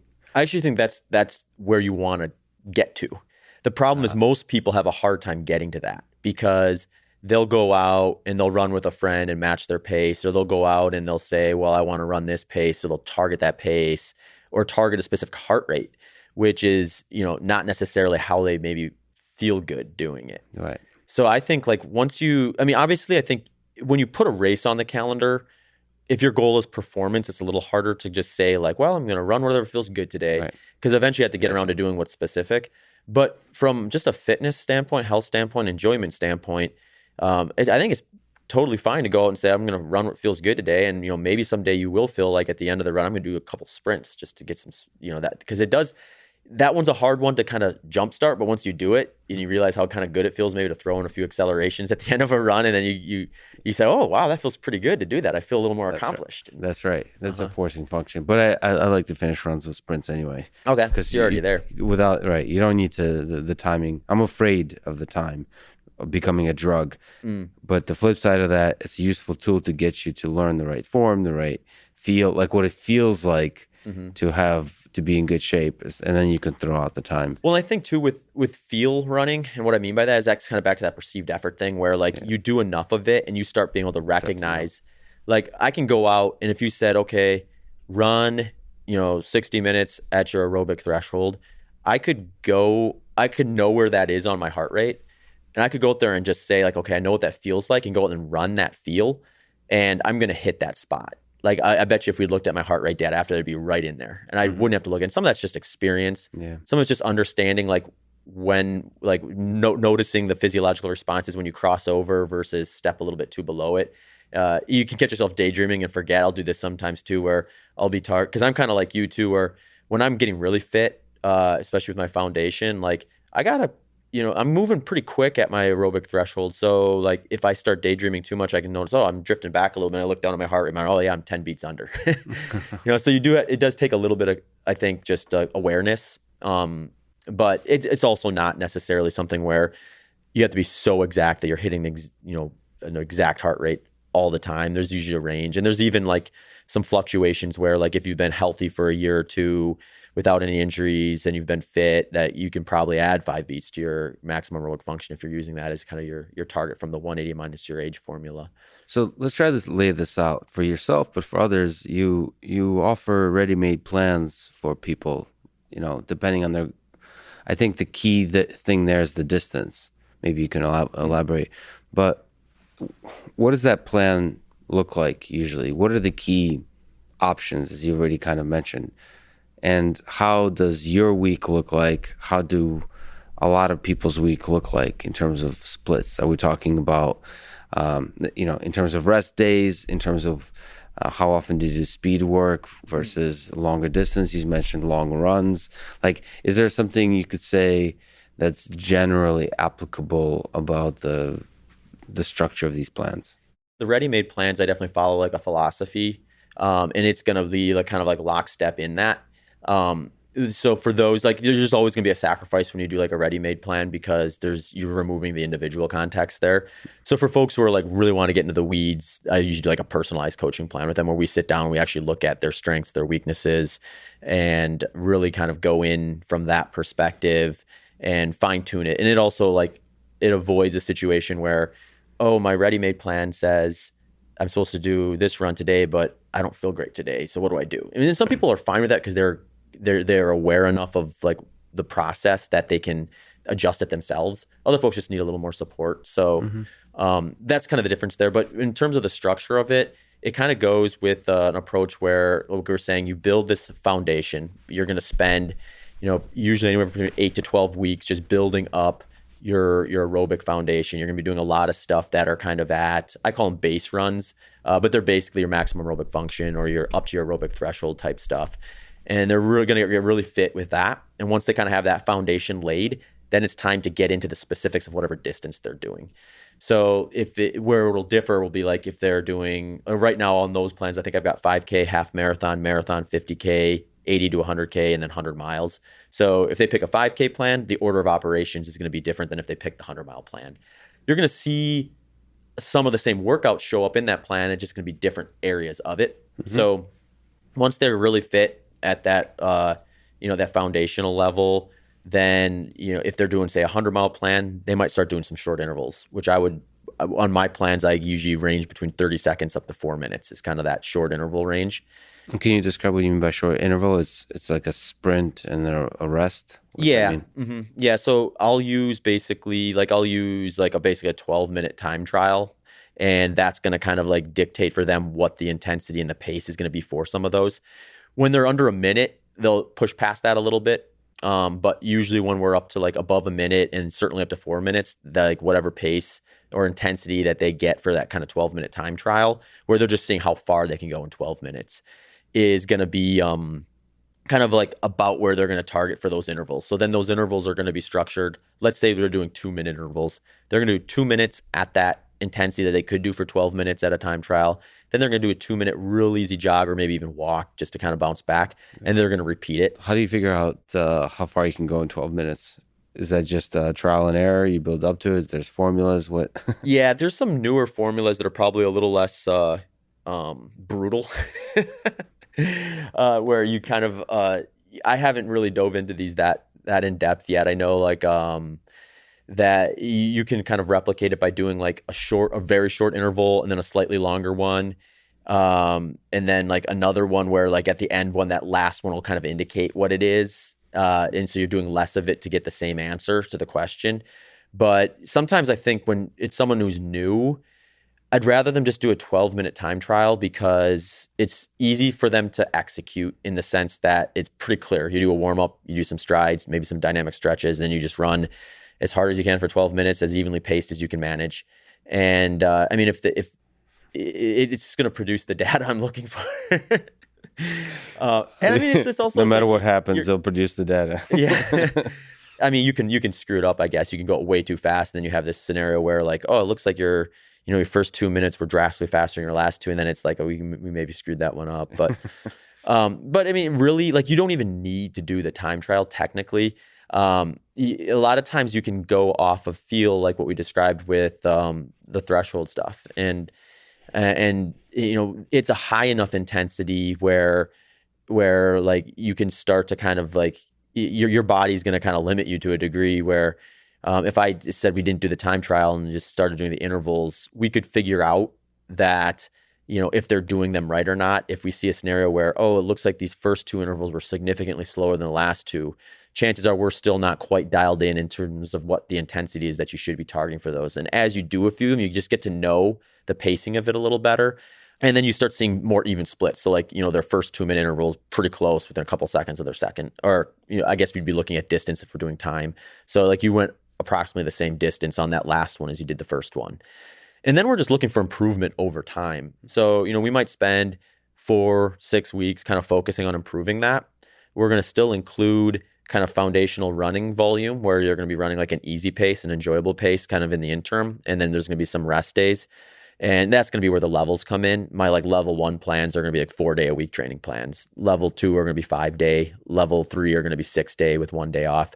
And you can obviously operate outside of those. Those are just the ones that I put up for the ready-made. When I'm coaching people kind of personalized, we look at like what their history is with running, their schedule, all sorts of stuff. Because oftentimes people get hung up on like, well, what are the elites doing? What are the professionals doing? What are the Olympians doing? It's like, well, what the Olympians are doing is they're waking up and they're living and breathing everything around this one race that they're going to do in 4 years. Or so it's like we need to step away from that if you're working 10 hours a day and you got kids and all this other stuff too. So there's a lot of variables that make it more interesting to coach someone who's actually like not an elite athlete or someone who's a professional athlete, I should say. But yeah, so they're going to do that stuff, those shorter intervals, for probably about like 4 to 6 weeks. If they're doing a longer race, like 100 miles, if they were doing say a 5K, we'd start bringing those workouts in near the end of their plan because that's going to be specific to their race pace. That's going to be the intensity that maybe they're doing for, like a 3K or a 5K or something like that. So it's just going to be more relative to what they're going to use. So it follows that philosophy. The plans follow that philosophy of weaknesses and least specific stuff early. And then we start phasing closer to most specific stuff and strengths as you get kind of near to the end of the plan. And then the distance or the time that you're going to spend out doing whatever event it is going to dictate how those kind of get ordered in there. I wonder if I could ask you for some sort of advice, maybe almost, maybe look at me as a case study of a particular runner and then see how we can plan stuff out. So which context to give? Okay, so I have been, first let me say how much, we're currently in Austin. I want to say how much I love Austin for many reasons.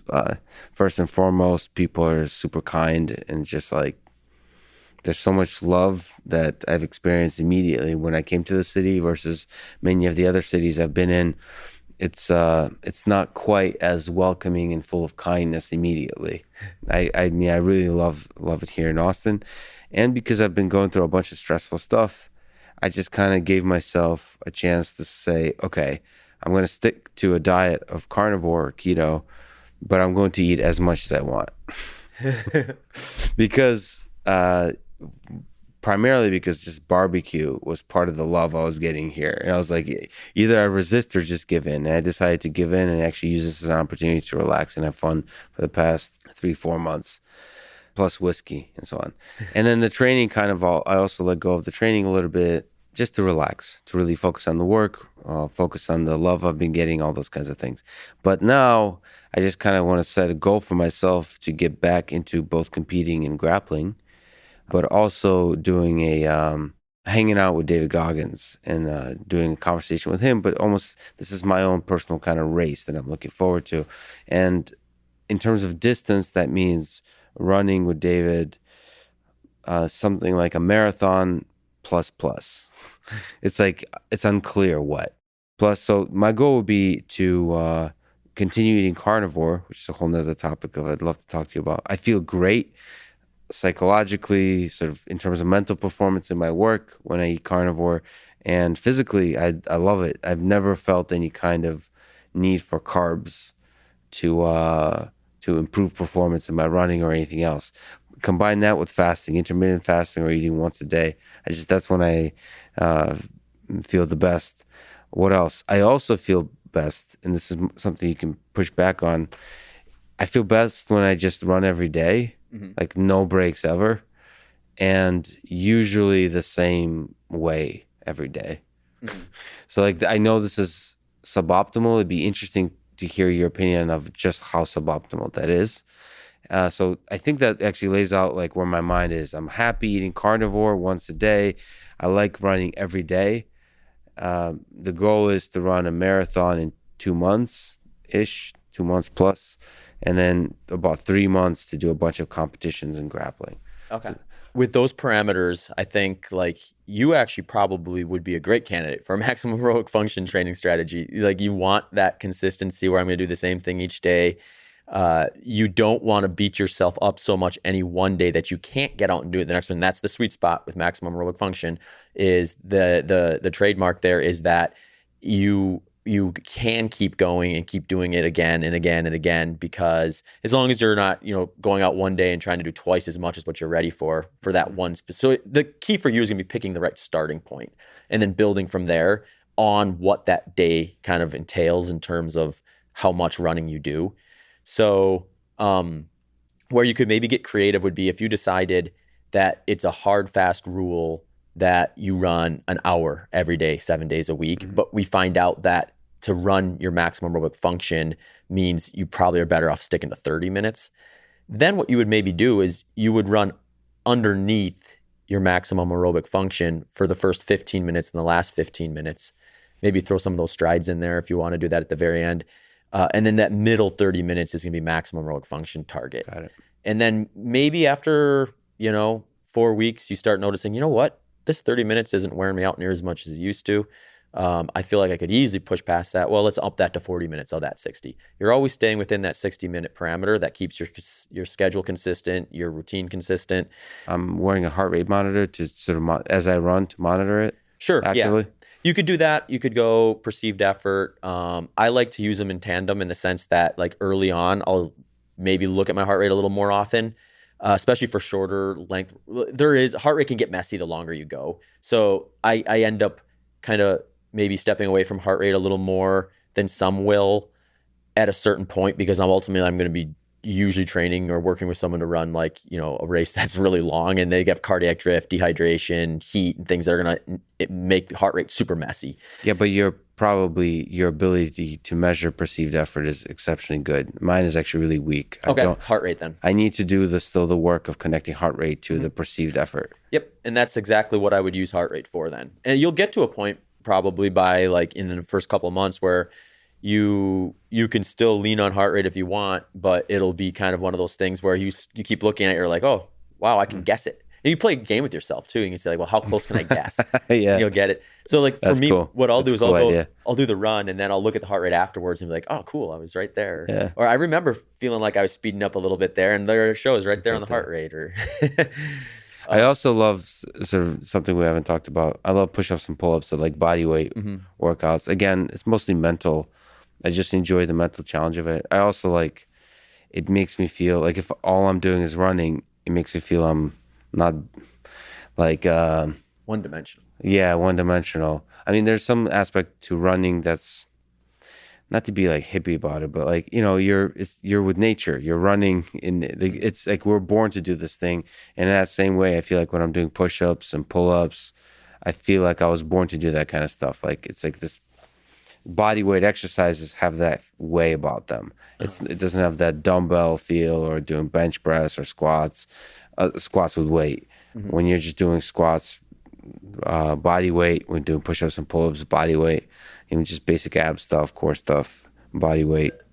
I don't know. I just love the way I feel doing that. So it's usually, I forgot to mention that part. I combine that with the running afterwards, doing some basic body weight stuff. Yeah, and I think like you're gonna get from, if we're not looking at it from like specifically like training a pace in order to get both the skeletal muscle adaptations as well as the cardiovascular benefits, you're probably tapping into some of the higher intensity stuff with that body weight stuff. Unless you're doing, I guess, no rest. It's okay. So is it you getting pretty high heart rate from that? Yeah, very hard. Okay, so higher than running. Yep. So you're checking that box there from just like a lifestyle, enjoyment, fitness, overall fitness standpoint. I think you want to keep your running more aerobic then, because you're getting that, and you're probably getting it from like your grappling workouts too, I would guess. So there's just not as big of a need for you from a big picture standpoint to be doubling down on that stuff with your runs as well. And it sounds like you prefer not to. That's right. So, I mean, what about the distance of marathon versus 100 miles? Is that a big difference? What's a good goal to work towards? Is it marathon and the rest of it just takes care of itself? Like, yeah, so you want to do a marathon and then ultimately do a 100-mile after that? Is that what you're saying? I have no idea what the guy. So he's going to tell you spot on what you're doing, so you have to be ready for anything. For anything, okay. Right? My own personal goal is to feel somewhat challenged but comfortable running a marathon. The longest I've ever run is 22 miles, but there's been many stretches in my life where I would regularly run. Like the long run would be close to 20 miles. So and then I was comfortably running 10 miles 4 months ago. Feels like forever ago.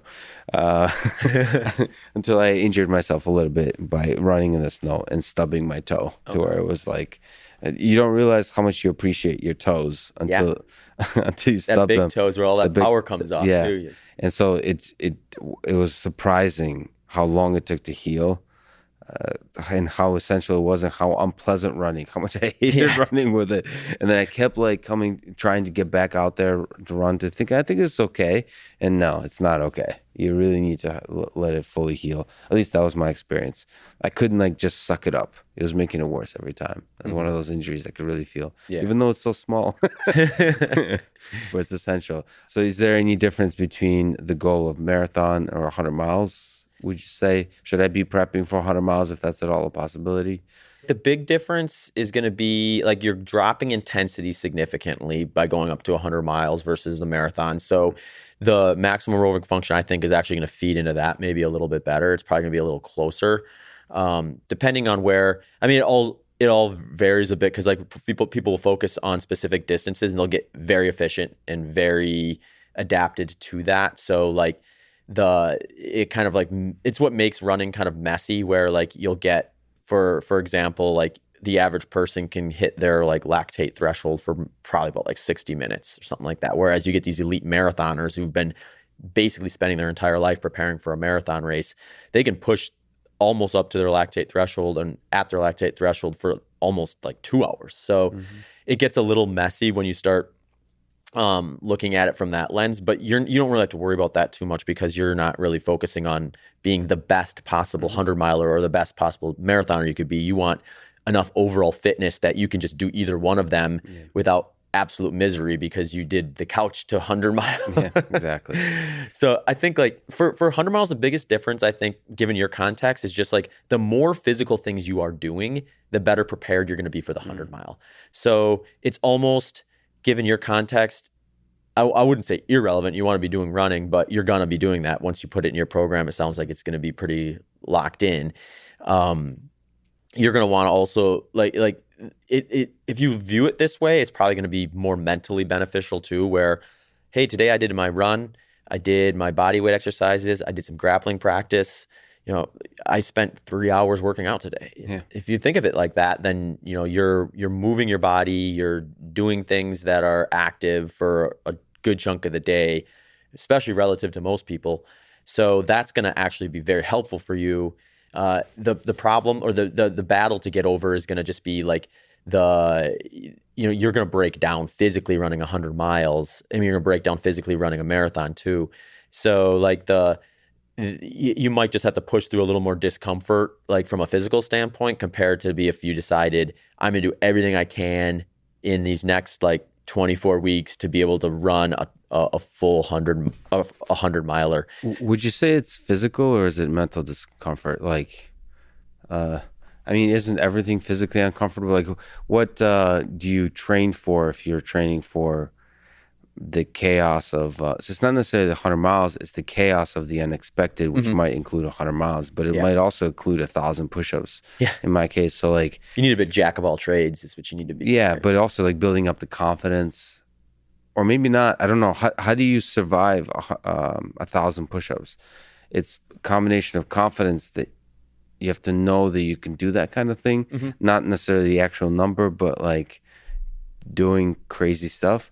And the second is probably the base strength and endurance, and also just the practicing that process of not quitting.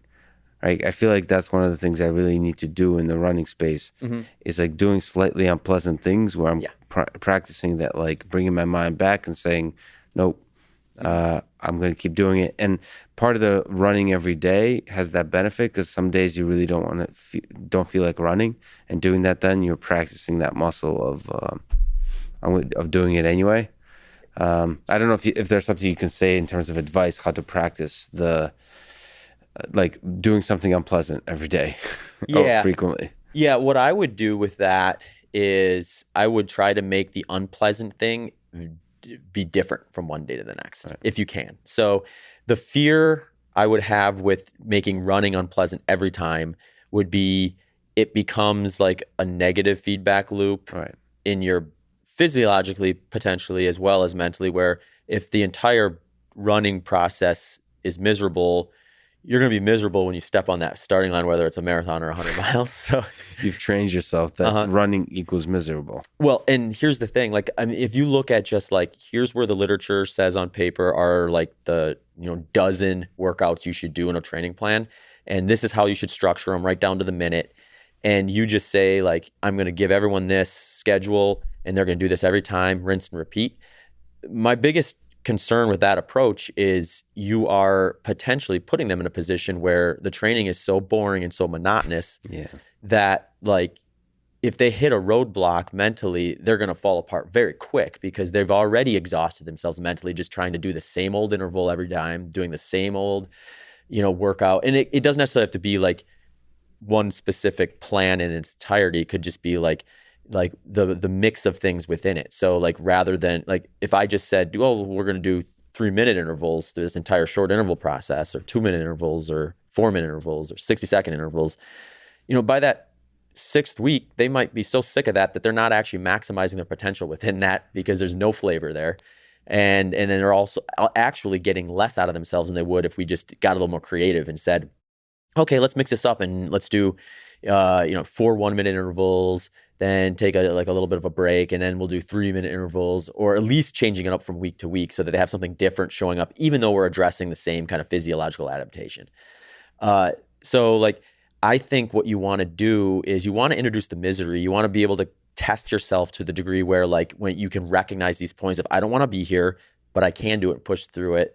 But recognize that, like, there's not necessarily going to be one event that you want to lean on to get that from, because you won't want to make that one event so miserable that you don't want to do it when it comes time for the challenge. So if you can possibly say, like, okay, on Tuesdays, the push-up workout, I'm going to go 10 push-ups more than I want to. I'm going to get to that point where I'm like, there's no more, and then I'm going to do 10 more.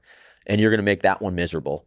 And then maybe on Thursdays, you decide to do like some of those sprints or something at the end where you do a few of them and you're like, okay, this is where I'd be comfortable to stop. Like, well, I'm going to do 2 more of them because I know I don't want to do 2 more of them. But mix that up. So at least you're getting enjoyment from some of it and not just getting complete disgust from the entire process. Yeah, there's actually quite a lot of ways that I can introduce misery into the push-ups and the running, get creative, including, even just like stuff outside of the running, like taking freezing cold showers, those kinds of things, just introducing random kind of chaos into the system, or having conversations with people as an introvert. It's terrifying. More podcasts. More podcasts. So I'm now starting the training, and Zach, you've been kind enough to also kind of be willing to help me out throughout this process. So I look forward to where that goes. It's kind of fascinating.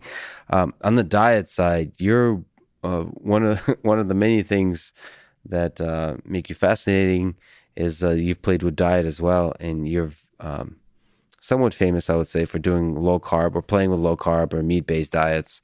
Can you describe the potential, like how you're thinking about that has evolved, and the potential beneficial role of a carnivore diet or a keto diet or a meat-based diet in training as an ultramarathon runner?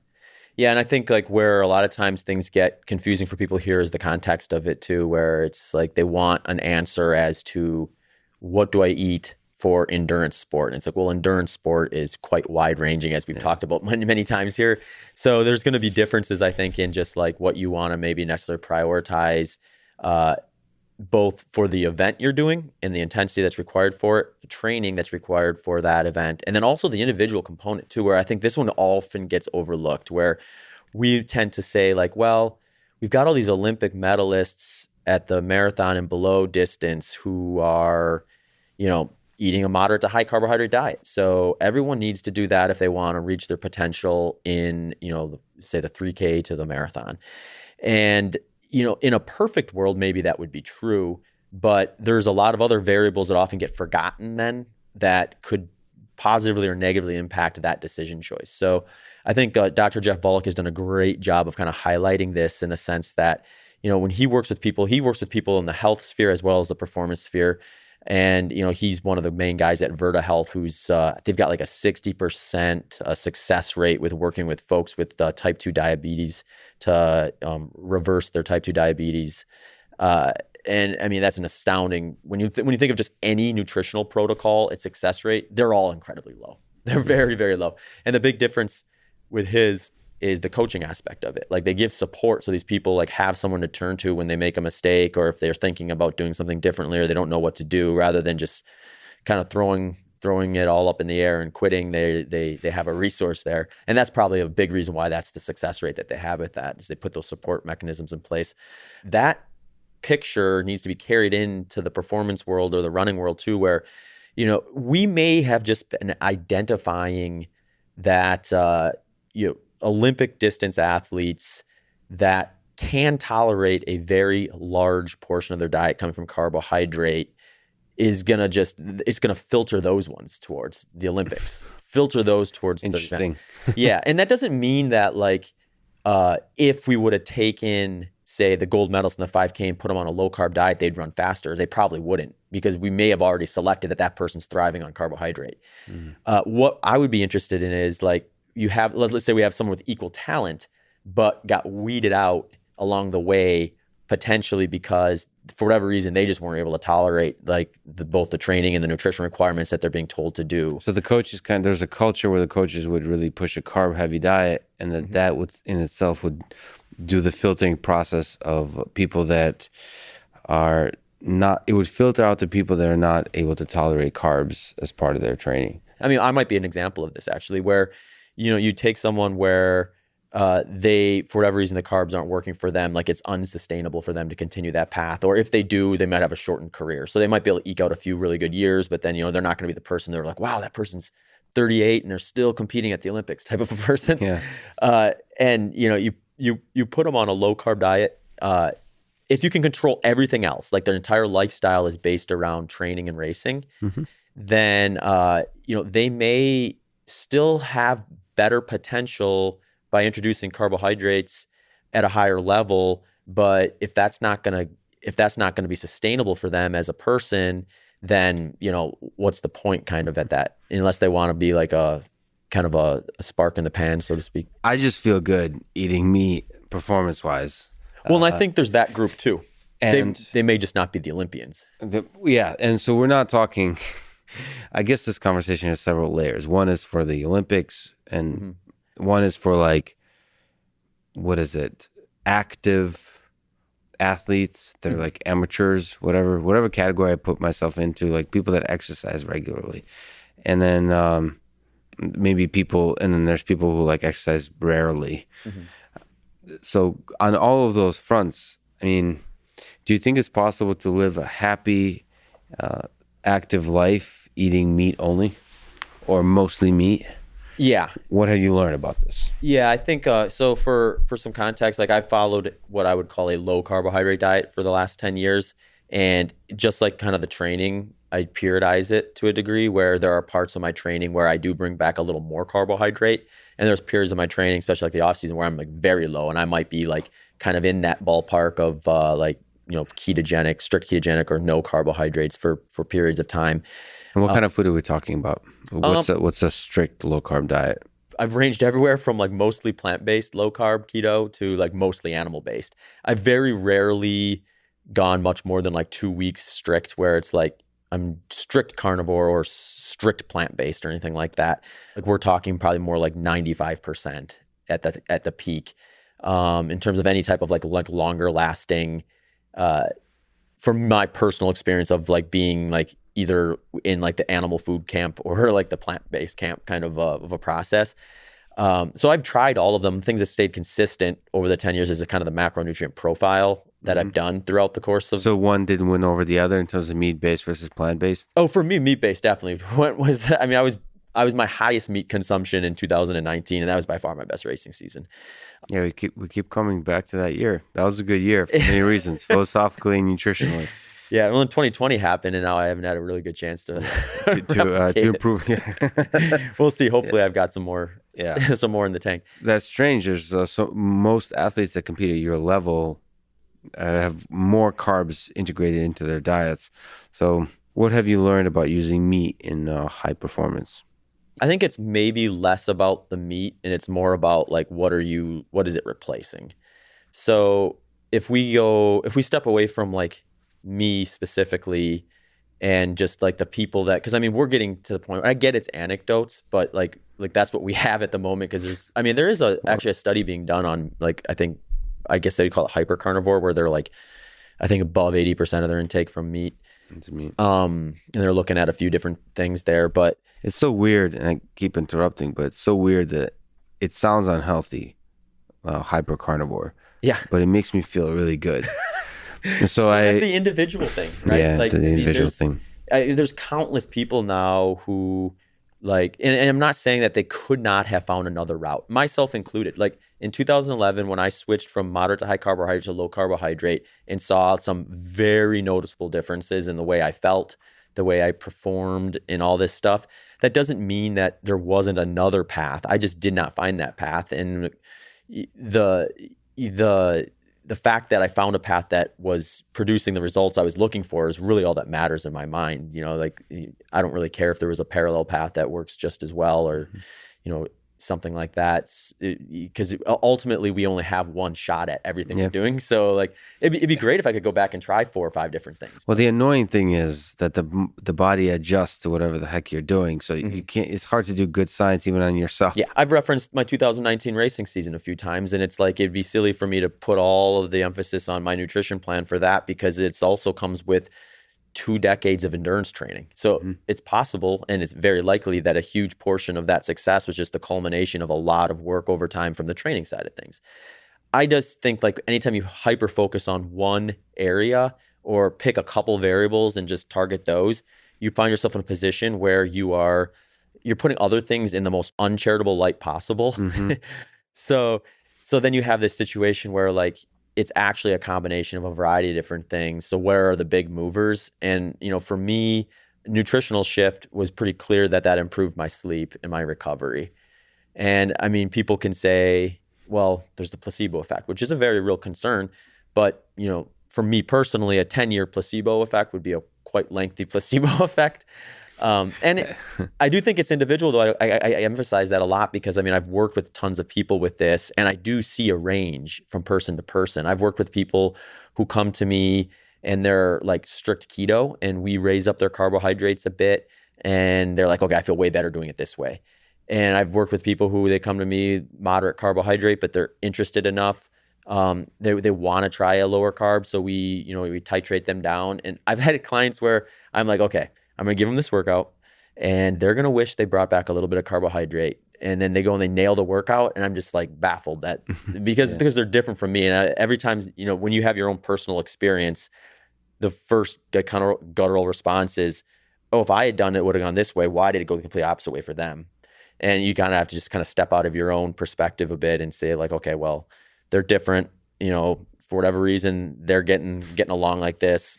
I've had like several moments in my life where you kind of realize the body is weird, and it's weirder than the average advice. Like one of them is how well I perform for my own standards when I fast. First of all, intellectually, but that's more known and understandable. But like physically, the fact that I could train, like not eat 20 hours, 24 hours, and then do a hard like jiu-jitsu session for like 2 hours, like hard. It's incredible to me. Like this makes no sense because I used to eat like many times a day. Of course you have to eat, like you don't want to eat too close to the training session was my thinking, but you definitely need to load up on carbs like 3 hours before, like in order to have enough energy. The fact that I could not eat and have like incredible focus, but also athleticism, like both endurance and explosive. I mean, jiu-jitsu is a special thing. It's like more like chess. It's not like powerlifting. No, not powerlifting. Olympic lifting, where it's like true explosiveness. But that's fascinating, and it makes me wonder, like, what other things are there to discover about yourself? The annoying thing about food is it's delicious, and so it's hard to do good science on yourself.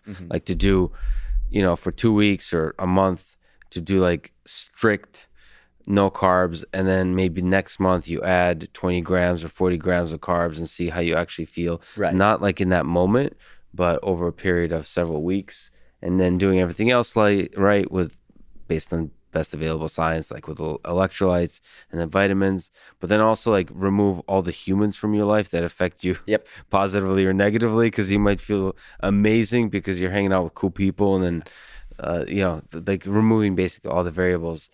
It's kind of fascinating, and you kind of, all of us land in a place where we find something that worked for us, and then we maybe use some of the placebo effect to help us out to stick in that place.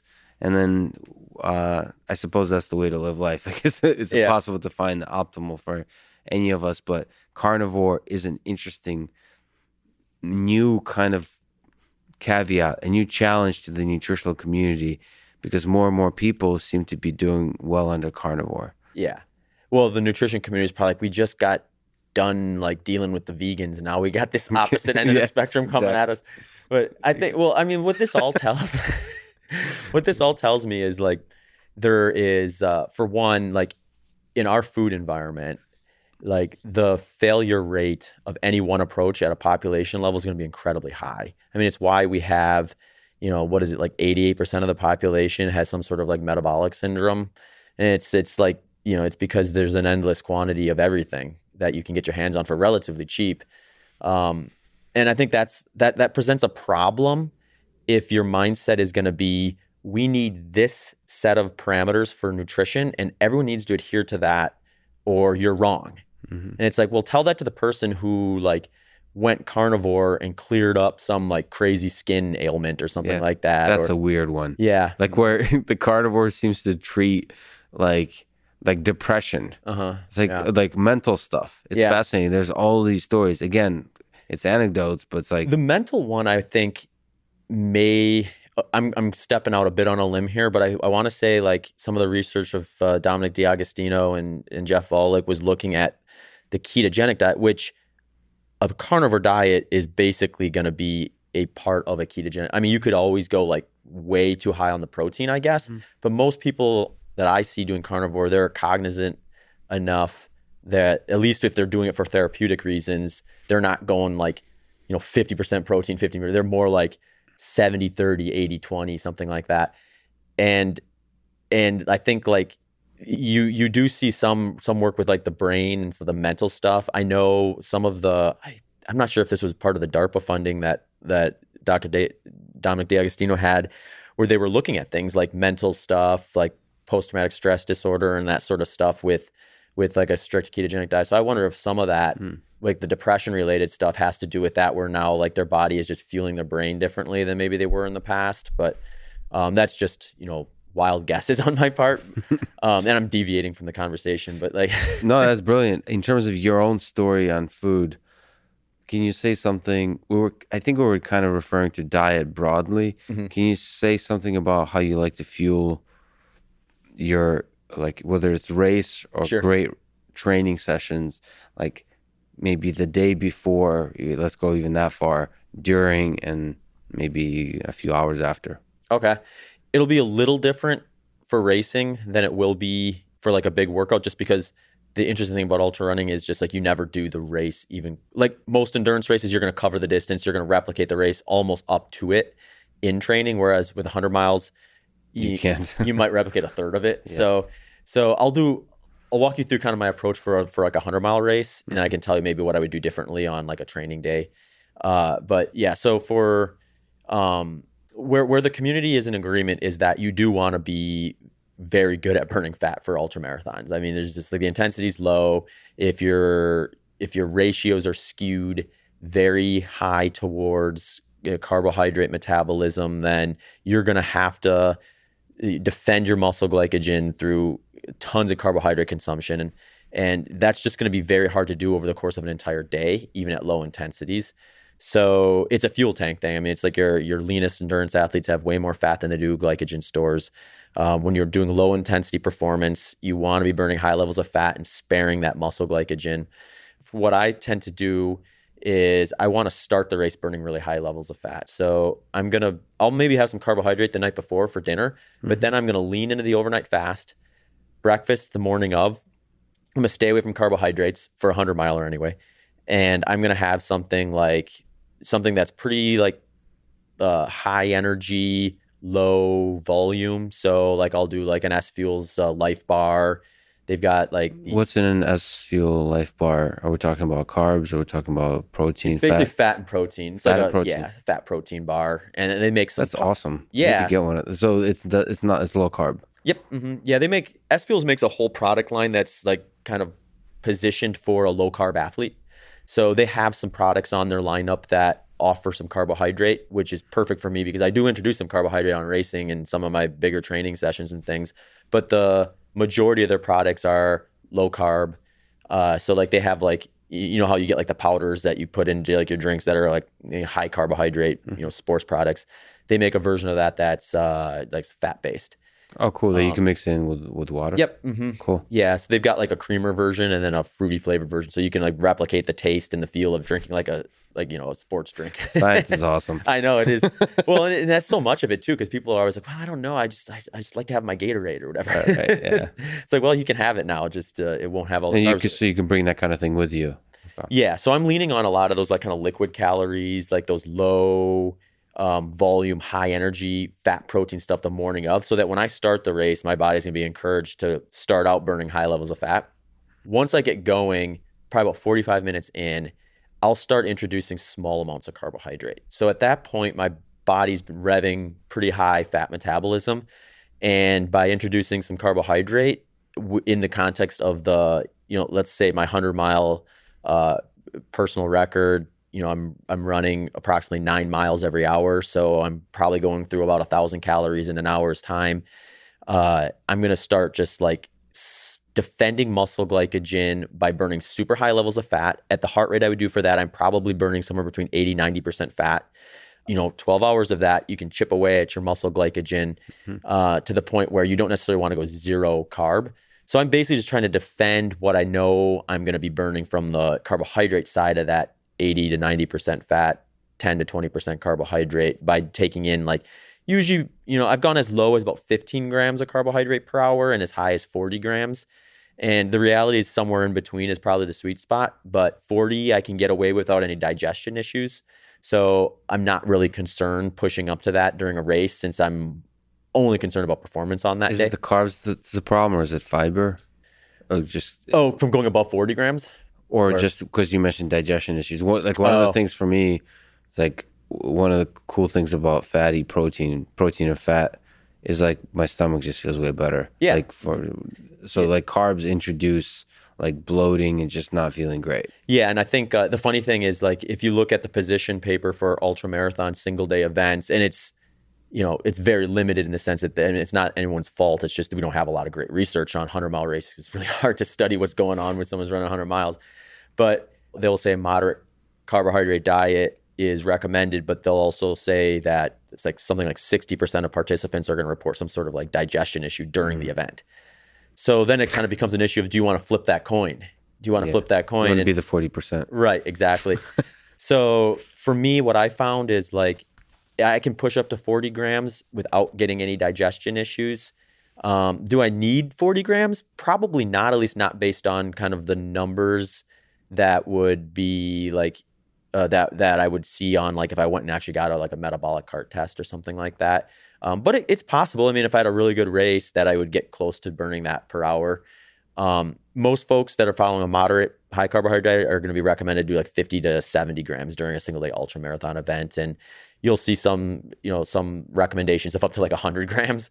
Not so much for ultramarathons, but just in general from like a performance standpoint, which I mean, it's one of those things where it's like application versus like what you can do in a lab for 1 hour is going to be a lot different, especially when you're stretching out distances well past that. And there's I'm diverting a little here, but I mean, there's like an approach of like training your gut so you can like be able to tolerate that much carbohydrate, which you can do, and you may have to if you're going to follow a high carbohydrate diet. But again, we go back to that practicality standpoint of if you're a professional Olympian who's living and breathing performance and you're burning 2 to 3 times your resting metabolic rate on some days, like you may be able to actually consume 100 grams of carbohydrate per hour during your training sessions and just barely stay on top of your nutritional needs. Most people who are running ultramarathons aren't going to be probably training much past 10 hours per week, and they're probably not going to have I'll call it a dietary budget to tolerate 100 grams of carbohydrate consumption during their workouts and still be able to stay healthy. And so I think that's kind of like a bit of a non-starter for the majority of people, unless we want to talk about like a tiny percentage of the 1% of top performers. So maybe you can talk about the training, like fueling yourself during training as well.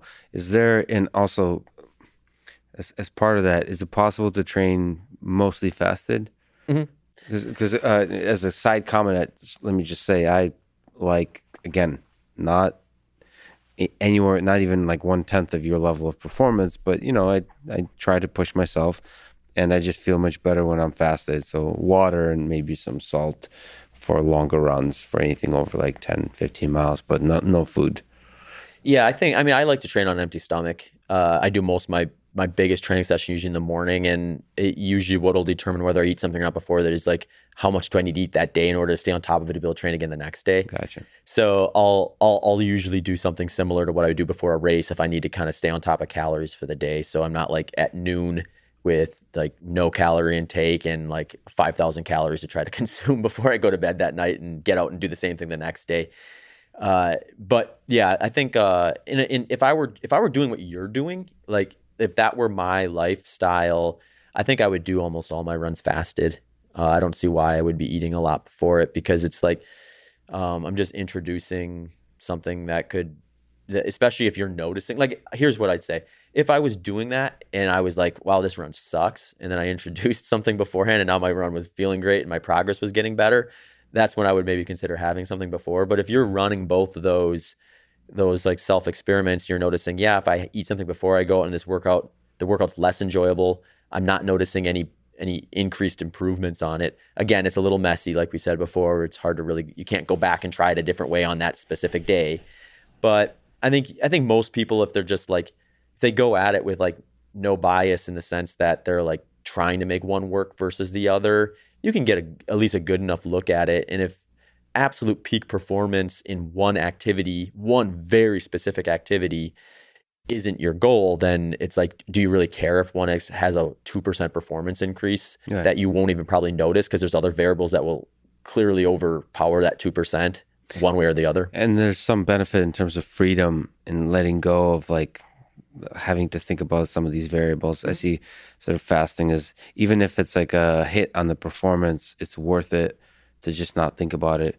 There's some really nice aspect to just putting on shoes, not caring like what shorts you wear or like what your outfit is, like not being optimal in every way, and just not caring and just enjoying the purity of just running. Yeah. No matter what, just enjoying the natural aspect of it. There's a side to me that sometimes just like craves a lifestyle where it's like I have like such a small house and only what I need and just like a handful of food products that I know I enjoy and work well for me, and I don't even have the distraction of the other stuff. There's almost like a weight that comes off your shoulders when you think, even just thinking about it, like it's so simple.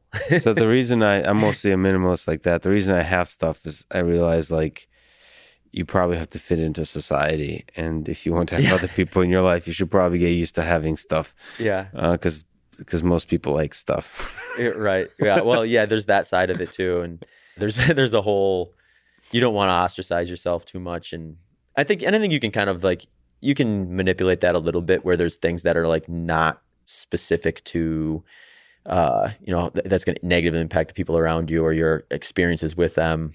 So there's a balance, like everything, I guess. Yeah. I mean, that's why I drink, I think I mentioned to you offline, drink vodka, whiskey, sort of alcohol, because I don't feel good about it the day after, or sometimes multiple days after.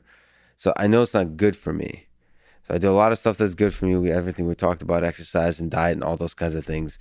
But the alcohol almost symbolizes embracing the chaos of life, the wild and the amazing things that could happen. And I think that's really important, because if you optimize everything about life, then you're going to miss most of the fun stuff that happens in life. Mm-hmm. So it's not all about the optimization. Yeah. It's some of it, like everyone has different things on how they introduce that chaos in a controlled way. For me, alcohol is that, because I'm okay drinking, not too much, so I can control that aspect. Even though it's unhealthy, it introduces just the right amount of fun that I embrace it. Yeah, and I mean, it is one of those things where it's like, I'm going to benefit now and pay later a little bit too, where like, and hey, if you go and you go out with some friends and drink, and you have memories that last a lifetime from that experience, and you paid for it for a couple of days after, then hey, maybe that's a fair trade-off from a life experience. And part of the vodka thing is I need to honor my ancestors. So it's like you have to, you can't, you can't turn your back on your past. Let me ask about the 100-mile world record on the treadmill. So for most people, running on a treadmill is really boring. So that's kind of their experience of it. That's probably the first thing that would say. That seems like really boring to run 100 miles in a treadmill. Would you say it's boring? Like, what were some places your mind went to make that happen? So this one is interesting to me because I definitely recognized the boredom and the difference.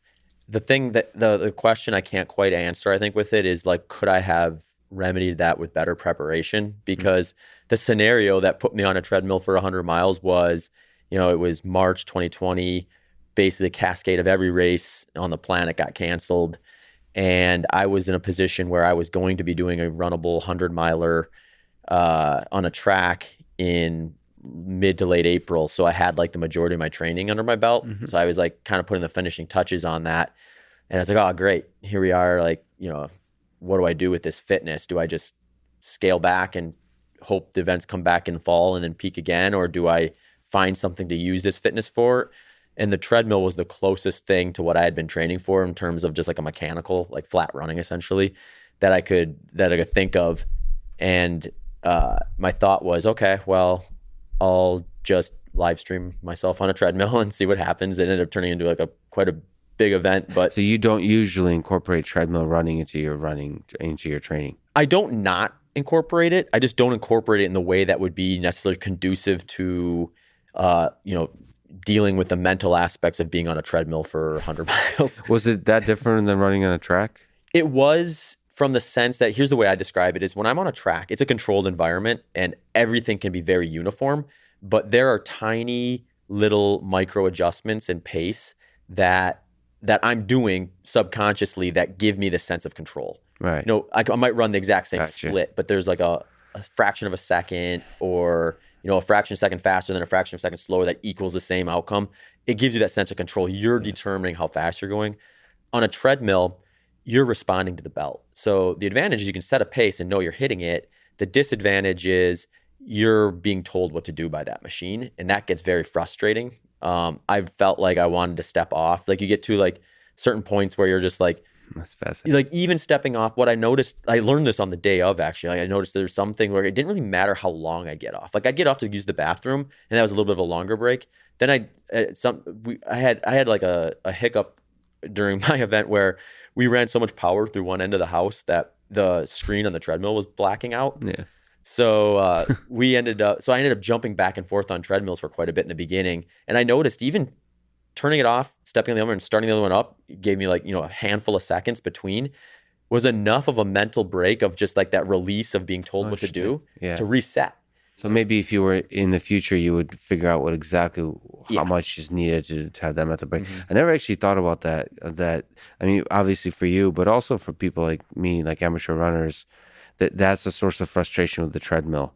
That there's sometimes small adjustments in pace that we do running, not on the treadmill, on the ground, that feel like essential. Yeah. For that feel, just like you said, that experience of control, like feeling like you're in control. Somehow that's really, I don't know, that's somehow liberating in the way that a treadmill can be just a source of frustration. Yeah.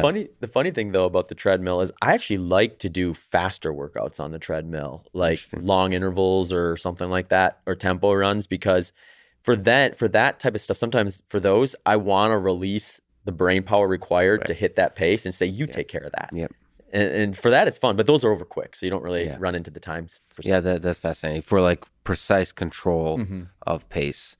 You've also, during that stream, got to interact with one of the greatest athletes of all time, Bert Kreischer. He's actually doing, I don't know if you're paying attention to this, but I guess he has a goal of running 2,000 miles this year. Yeah. I've gotten a chance to talk to Joe Rogan yesterday about this, which is fascinating. I think he's a little bit doubtful of Bert's ability to be the ultra performer that he so naturally is. Yeah. What's your thoughts about Bert as a runner? What's your advice to him? And what was your interaction like as part of this treadmill challenge with him? I love Bert because he's such a nice person. I mean, as a guy who's just accelerated in popularity over the last few years, like he is like super kind. So for folks who are curious, like I've met Bert a couple of years earlier, and I just randomly asked him like, hey, I'm doing this live stream thing. We're doing it for Fight for the Forgotten. We're trying to raise some funds for them. Would you want to come on the live stream for a bit? And I thought maybe he'd come on for like 5 or 10 minutes. And I thought that would be amazing if he did that. He ended up coming on for like over an hour. He said he went past his slot sat in the next slot and just started talking with some of the other guests. And it's just, he's just, Bert is definitely like, I feel like he's as unchanged from like his popularity as one can get away with.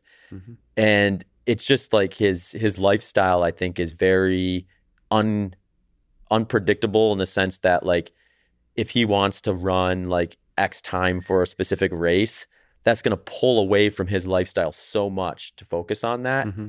Luckily for him, he's actually a great athlete. Like it's under that layer of fat. Yeah. So for people who are not familiar, Bert Kreischer is a comedian who takes off his shirt often, has a elegant layer of fat around him. He's also a party animal. So he's a weird balance of like healthy and unhealthy.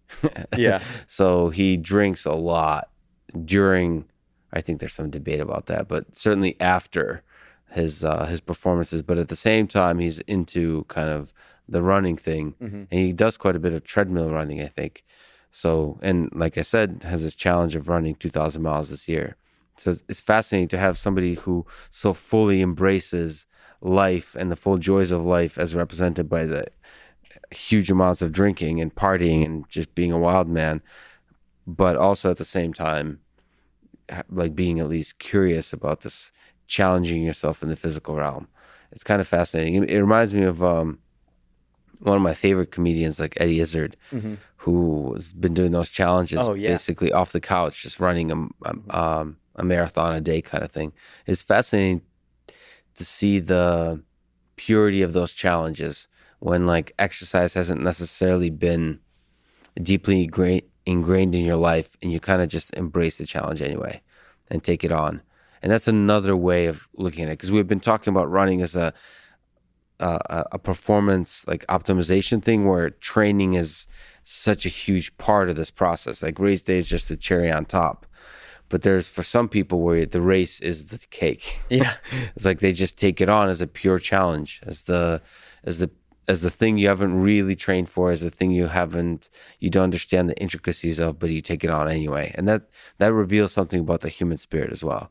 Yeah. And there's definitely like a switch that flips when you in your mind decide I'm going to do this, where then all of a sudden it goes from like, you stop thinking about, that's not possible, to like, well, I'm just going to do it. And I think Bert highlights that perfectly in a lot of cases where like he's maybe not even thinking it through enough to get to the point where it's like he gets to the point where he thinks this is not possible, where most people would look at it and think, I don't know if I can actually physically accomplish that task. Bert's just like, oh yeah, I'm going to do it. And my thought with Bert was the 2,000 mile thing is, are we going to find him at the end of the year with like 36 hours to go on 100 miles, and he's going to... Right. That's right. That's what's going to happen. And it's going to be hilarious. So speaking of things that are insane and like taking on challenges that don't seem like you didn't think through, you're thinking about running across the country in a challenge you call the Transcontinental Run. Can you describe this challenge and what the heck you're thinking? Yeah. So this is, one thing that is exciting about ultramarathons. I think in a lot of places, especially early in someone's ultramarathon adventure, if they decide to do that as a, part of their life, is you have like these early years where you're doing things for the first time, and it's like so cool and scary at the same time to think, today I'm going to run 100 miles, and the furthest I've ever run before is 50 or something like that. And you just know you're going to do something that you've never done before. You're going to experience things you would have never been able to predict. And it's like this really interesting, unique, like human experience, I think. So for me, I've spent most of my career at this point, like I got through that phase in a lot of the events I'm really interested in. And then it was like, now let's repeat it and see if we can do it better. Mm-hmm. And you get into that mindset for a while, which is also a fun mindset.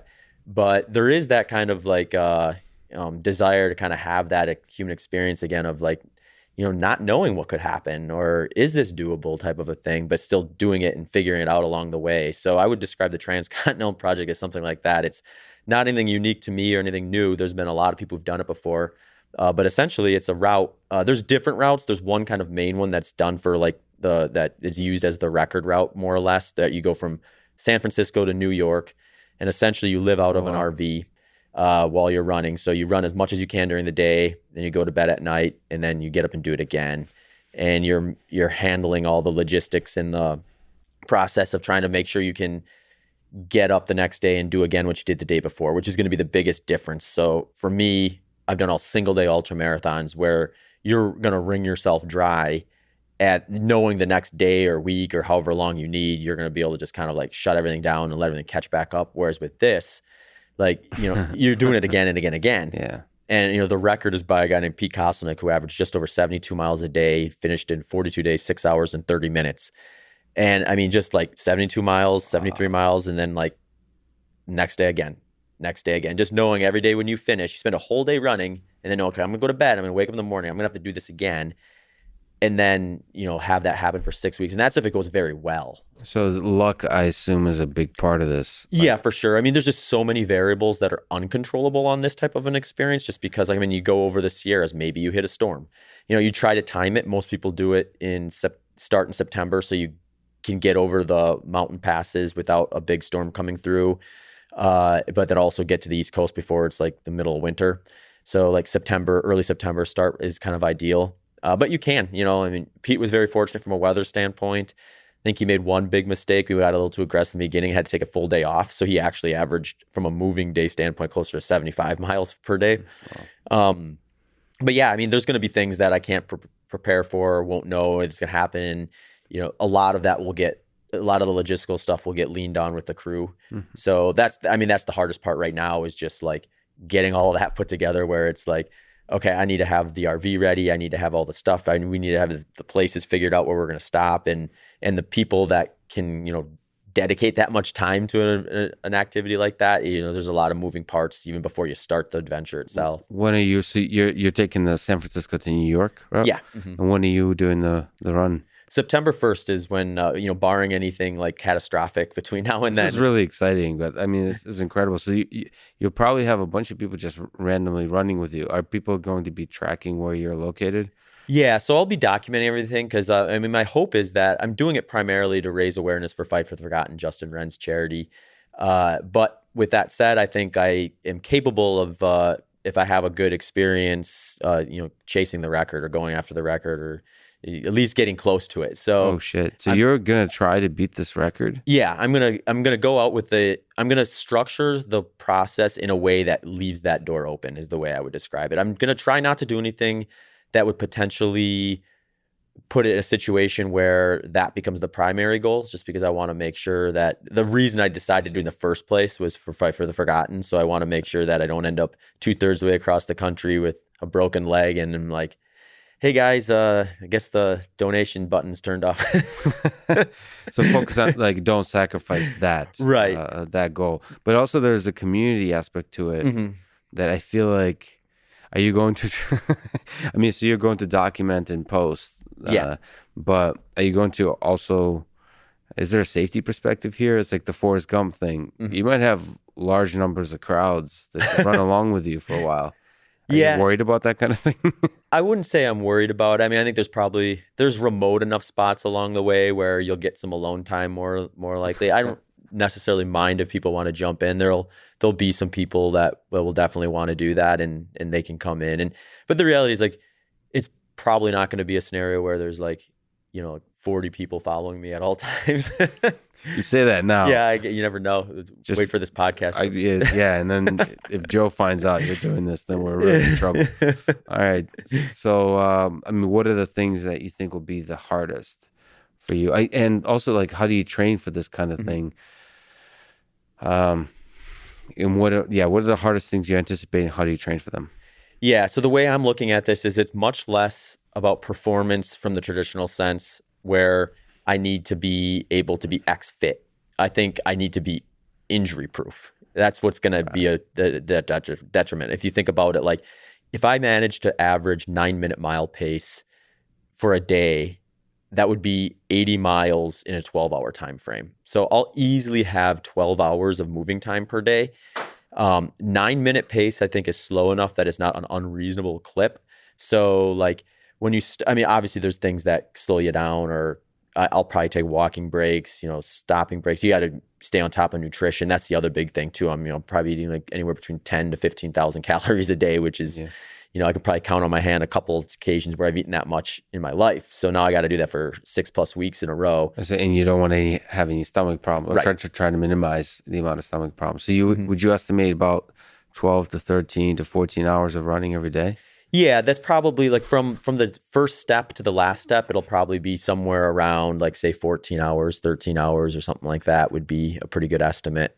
And then getting rest. And then minimizing the risk of injury, which could be as small as like literally uneven surfaces resulting to like stepping the wrong way. I mean, that's going to be a lot of steps. Yeah. So the probability of injury, are you worried about that kind of stuff?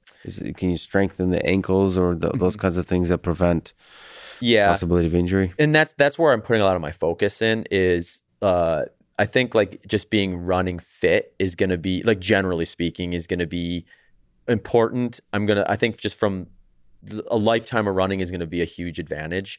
A lot of these like kind of like mechanical movements are going to be very established. It's just going to be about, can I tolerate that volume of it? I think that I'm doing more strength work. I think this is something where it's like, maybe adding 5 pounds of lower body muscle is going to be an advantage versus a disadvantage when you're looking at power weight ratio. Because I just I never need to be running a 6:48 mile for this adventure. So I'm looking at that. I'm doing a lot more of that stuff, focusing on that. The training is changing a fair bit where it's more polarizing versus kind of being, I mean, I've always had some polarization in my training, but this is even to an extreme where like I'm going to do some simulations where, I go out and do 2 or 3 days where I target the exact thing I will be doing on the Transcon. You were on Instagram posting about these simulated runs. So you legitimately like trying to perfectly copy what would happen 1, 2, or 3 day segment on that run. Yeah. Just to kind of start to weed out where are the potential problems. So let's say I do a 2 or 3 day simulation where I'm averaging 70 miles a day, and I find out at the end of 3 days, there's a really weak spot here. I need to address that, or I need to find a way to make that not a weak spot. I think that's the only way to really get as close as you can to avoiding injury. Have you done that yet? Have you done a 2 day 70 mile? Like even that's incredibly difficult. I haven't yet. I'm going to build up to it because that's the other thing too is I don't think you want to be so aggressive with that where you get injured trying to figure out how not to get injured. So what I'm going to start, what I just started last week is it looks really weird on my training schedule because like last week I ran almost 150 miles, but I took 2 days off. So it's like usually for me to get to 150 miles, that's a 7-day training week. So that's the way I'm doing it. Like I did a day where I did 2 like just over 20 milers separated by just a couple hours, and within that couple hours I did like a 3-mile walk. The following morning I woke up and ran, I think it was like just over 36 miles first thing in the morning, just to get an idea of just like kind of like what is it like to be, I mean, this was in Phoenix too, so it was 100 degrees for the majority of that. So to suffer, then rest, suffer again, how that feels. There's enough precedent with this sort of an activity where like everyone I've talked to so far has told me like there is going to be like this kind of like gradual decline in the early stages where you're just like, okay, it's getting worse, it's getting worse, it's getting worse. And you hit a point where you're just like, it hits kind of rock bottom, and then like it starts to kind of gradually improve. So you kind of have to let yourself it's weird. I think I can maybe I'm trying to find a way to eliminate some of that by doing the simulations. Whereas from what I've seen, I haven't seen a lot of people do the simulation route yet. I've seen people just do like a lot of training and then say like, okay, I'll spend the first 7 to 10 days adapting to this, and then I'll get comfortable within this environment and be fine. Whereas I'm going to try to get to a point where like some of that is already kind of cleared up before I start, but not so much that I'm like adding like an extra essential week to the trip worth of running. What do you think will be the hardest simulated run leading up to it? Like, will you do 3 days? Yeah, I think I'll probably try to do 3 days, somewhere between 70 and 80 miles each will be kind of like the goal. Will that be in August, do you think? How close to? Yeah, I would like it to be in August. Like early August would be ideal. I think like maybe the first week in August, because that gives me kind of 3 weeks to let things kind of settle down from that. But this is crazy. This is incredible. It's actually interesting because like if let's say I did the simulation now, the problem with that is like the adaptations from just like the breakdown and the strengthening would likely be gone unless I did it again. So I want to inch up to it so that like, and get close enough to the starting date so that I'm still kind of like, holding on to that adaptation when I start it. So then those first few days maybe aren't quite as miserable. And you said if everything goes amazing and you're challenging the record, it'll be like a 42-day run. Yeah, so that's what the record is, almost exactly 6 weeks. And that's at 72.5 miles per day. So will you be posting online and like, yeah, people? Instagram's going to be a big one. I think I might do a few like YouTube stuff along the way too. Yeah, I'm still ironing out exactly how much. I think at minimum I'll do some Instagram stuff. I think I'll go live on Instagram a few times during the day when I take like walking breaks. Partly just to kind of, I think keeping people in, I mean, it stays true to the goal of raising awareness, but it also, I find when you bring people in, there is an added pressure to that, but there's also this sense that I've learned from the treadmill experience, since we had like a pretty big production for that, in the sense that, I mean, as much as you can turn on a camera in your own house, but like I remember thinking we had like 30 people lined up to come in and guest speak during that. And there's points of that where I was like, you get that voice we talked about at the beginning where it's like, maybe you could quit. Like, do you really need to run 100 miles on a treadmill? Is this really going to be valuable for you? Yeah. And then you think about, oh, you know what? There's, Courtney DeWalter, one of the best female ultra runners to ever exist, is taking 30 minutes to an hour out of her day to come on in 2 hours to, help me, amplify this event. And do I really want to be sending emails out to these people saying, hey guys, I know you were gracious enough to block out time of your day. I think there's a little bit of that to do where you're jumping in with the community that is following along and saying, here's how things are going, show them the best, the worst, and everything in between. And then ultimately have that hold you accountable a little bit too. It's like hard to get up in the morning and not go back out. I don't know how you are, but I had to, whenever I did any kind of physical stuff, like the 48-hour challenge or just any kind of running, I hated turning on the camera. I hated it. Like, because you have to like smile and be friendly and stuff. Oh, I'm just going to be super miserable if I'm miserable. Well, that's it. So like, exactly. In some sense, that's what people, are we going to get a happy Zach or an angry Zach? Exactly. It's like you're making bets. And I'm sure there'll be some days, maybe not many, maybe very few, where you're truly happy with yourself. Like for some weird ecstatic reason, maybe if you get over the hump, whatever that you mentioned, that this dip. I mean, it's fascinating how much suffering this actually entails. I wonder. Well, and one thing I'm going to definitely try to leverage to my advantage, and one of the reasons why I think Fight for the Forgotten was the charity that really triggered me to decide to do this. The Transcontinental route was something I learned about early in my ultra running career. And I thought to myself, I want to do that someday, but it was one of those kind of far off distance things that had never really like actualized in your mind until you put a date down or, mention it on the Joe Rogan Experience or something like that. When then it's like people want to know, when is this happening?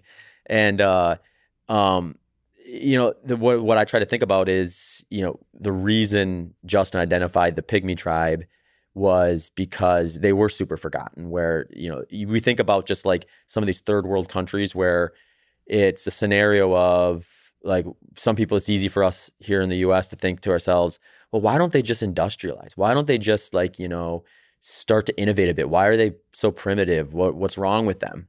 And in reality, like when you scale things down to the degree where you need the entire day because of the situation you're in just to take care of your basic needs of water and food, you never get the opportunity to even build a real like establishment or, build on that. Like you need the free time, or you need a portion of your population to have the free time available to innovate.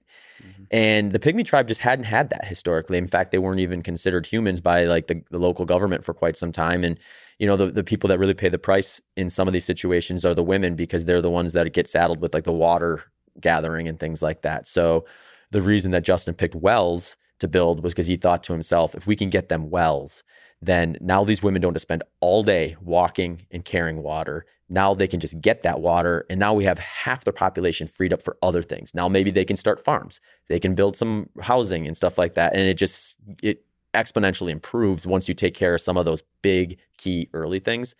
So when I'm thinking about like, do I really need to go out here and travel another 12 hours a day? My mind's going to hopefully go to, well, if one of those women woke up in the Pygmy tribe one morning and decided, you know what, do I really need to go get water today? Right. It's like, well, yeah, you do. you really do have to. Yeah, you're running for them. Yeah, and that will give you fuel, hopefully. But yeah. I mean, the reality is always there where I don't have to do it. Like they do have to do it. So, but I think just keeping that perspective, it puts us back to the beginning where this is one of those situations where I think it's like a no quit situation. You have to put yourself in a no quit situation here because it's it's just bigger than you. I can't wait to see like the dark places you go. I mean, there's some, the quit situations, and hopefully we get to have a glimpse of those, because I think those are really inspiring when somebody is both gets broken by them, because you know how tough you are, but also is almost broken and overcomes it. I mean, that's just a fascinating story. So I can't wait. I know. Does Joe know you're doing this, by the way? Yeah, I sent him a note a while back because he was the first spot I mentioned it on. So I think he knows. I'm not sure if he's followed along about the exact starting date or not. He will now. This is great.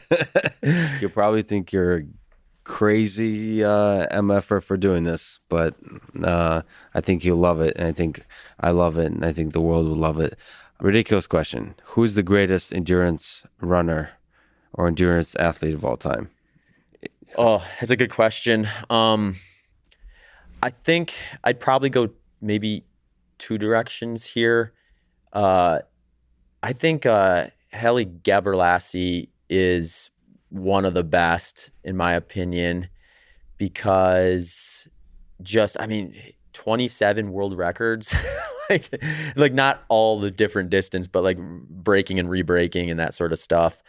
He ran 2:03:59 before the shoe technology came in. That is estimated at anywhere between a 2 to 8% performance advantage. We're talking about a 2-hour marathon, 2:03. Yep. 2 hour, 3 minutes. Yep. Marathon. Yeah. So he did that with the old shoe technology, which essentially dates back to anything. If you were a Nike athlete, it could date back to as early as, I think, early 2016 is when the first prototype started showing up.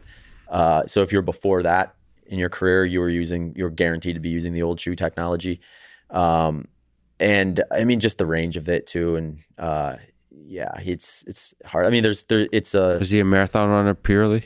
No, he did everything. That's why I pick him, I think, because he went everywhere, everything from the 800 and is like at a national 800? level. 800? Yeah, at a national level. He wasn't competing at like Olympics or anything in the 800, but he was mostly like 5K to marathon. Yeah, so just incredible. I mean, I could go a totally different direction too. I think like Steve Prefontaine stands out as an American runner, just because if you look at it outside of just like performances and stuff like that, I think you can't find an American male runner who probably didn't get some motivation or some catalyst into their running journey from a Prefontaine story. Or what would you say is inspiring about Prefontaine, like from the philosophy, from the technique, from his story? I think there's a few things. I mean, there's a lot of things, which is why he is who he is. It's one was just his attitude about it, where he wasn't like this picturesque runner. He was obviously talented, but you have the perfect story of like he wanted to be good at something. Like most American kids tried football. No hard work was going to get Prefontaine starting in varsity for football. Starts running, fell in love with the mile. His college coach told him, no, you're not going to be a miler. You're going to be a 5K guy. And he popularized the 5K in the United States, or 3 mile in some cases. And the way he would race, I think, is what really made him interesting for folks, where he was just like all guts runner, where he's like, one of his famous quotes was like, if you beat me, you're going to have to bleed to do it, because he's going to be an all guts race. And in a sport where it gets very tactical at times, especially at the like national, or I shouldn't say national, but at the like competition level, the championship level, where it's like kind of more of a sit and kick approach a lot of times, where everyone's kind of waiting for someone to make a move. Like Pre was going to make a move really early. Yeah, so this idea of leading from the front, which I guess is tactically really a bad idea. Well, from a running a PR standpoint, it's a bad idea in most cases. But so a race, I guess, is not just about the PR. Mm-hmm. So a race, it's about winning in a lot of cases, and that's what he thought was going to put him in the best advantage to win, I think. It's just to run from the front. I mean, what do you? Because you mentioned this, the 100 mile you ran, you were in second place, and then in the 90s, you were able to get to first place. How hard is it to run when you're in first place? I think this is really different. Some people thrive under it, where it's like for them, like I talked about Jim Walmsley before, I think he loves being in the front. If he's in the front, he loves it. That's where he's excited. That's where he knows he's doing what he's doing, where he's pushing his limits and things like that. Pre was probably the same way. And then I think there's other folks who are much more comfortable kind of saying, let's let things settle down here a little bit. And then I'll make my move when it's time to make my move. Or they think of it as, and this is a very important, I think, lesson for the average ultra runner, is just like knowing what you're capable of is going to be an important piece to the puzzle, because you can like, you can try to say, I want to run faster than I'm capable of in an early part of a 100-miler, but then you're going to pay for it at the end.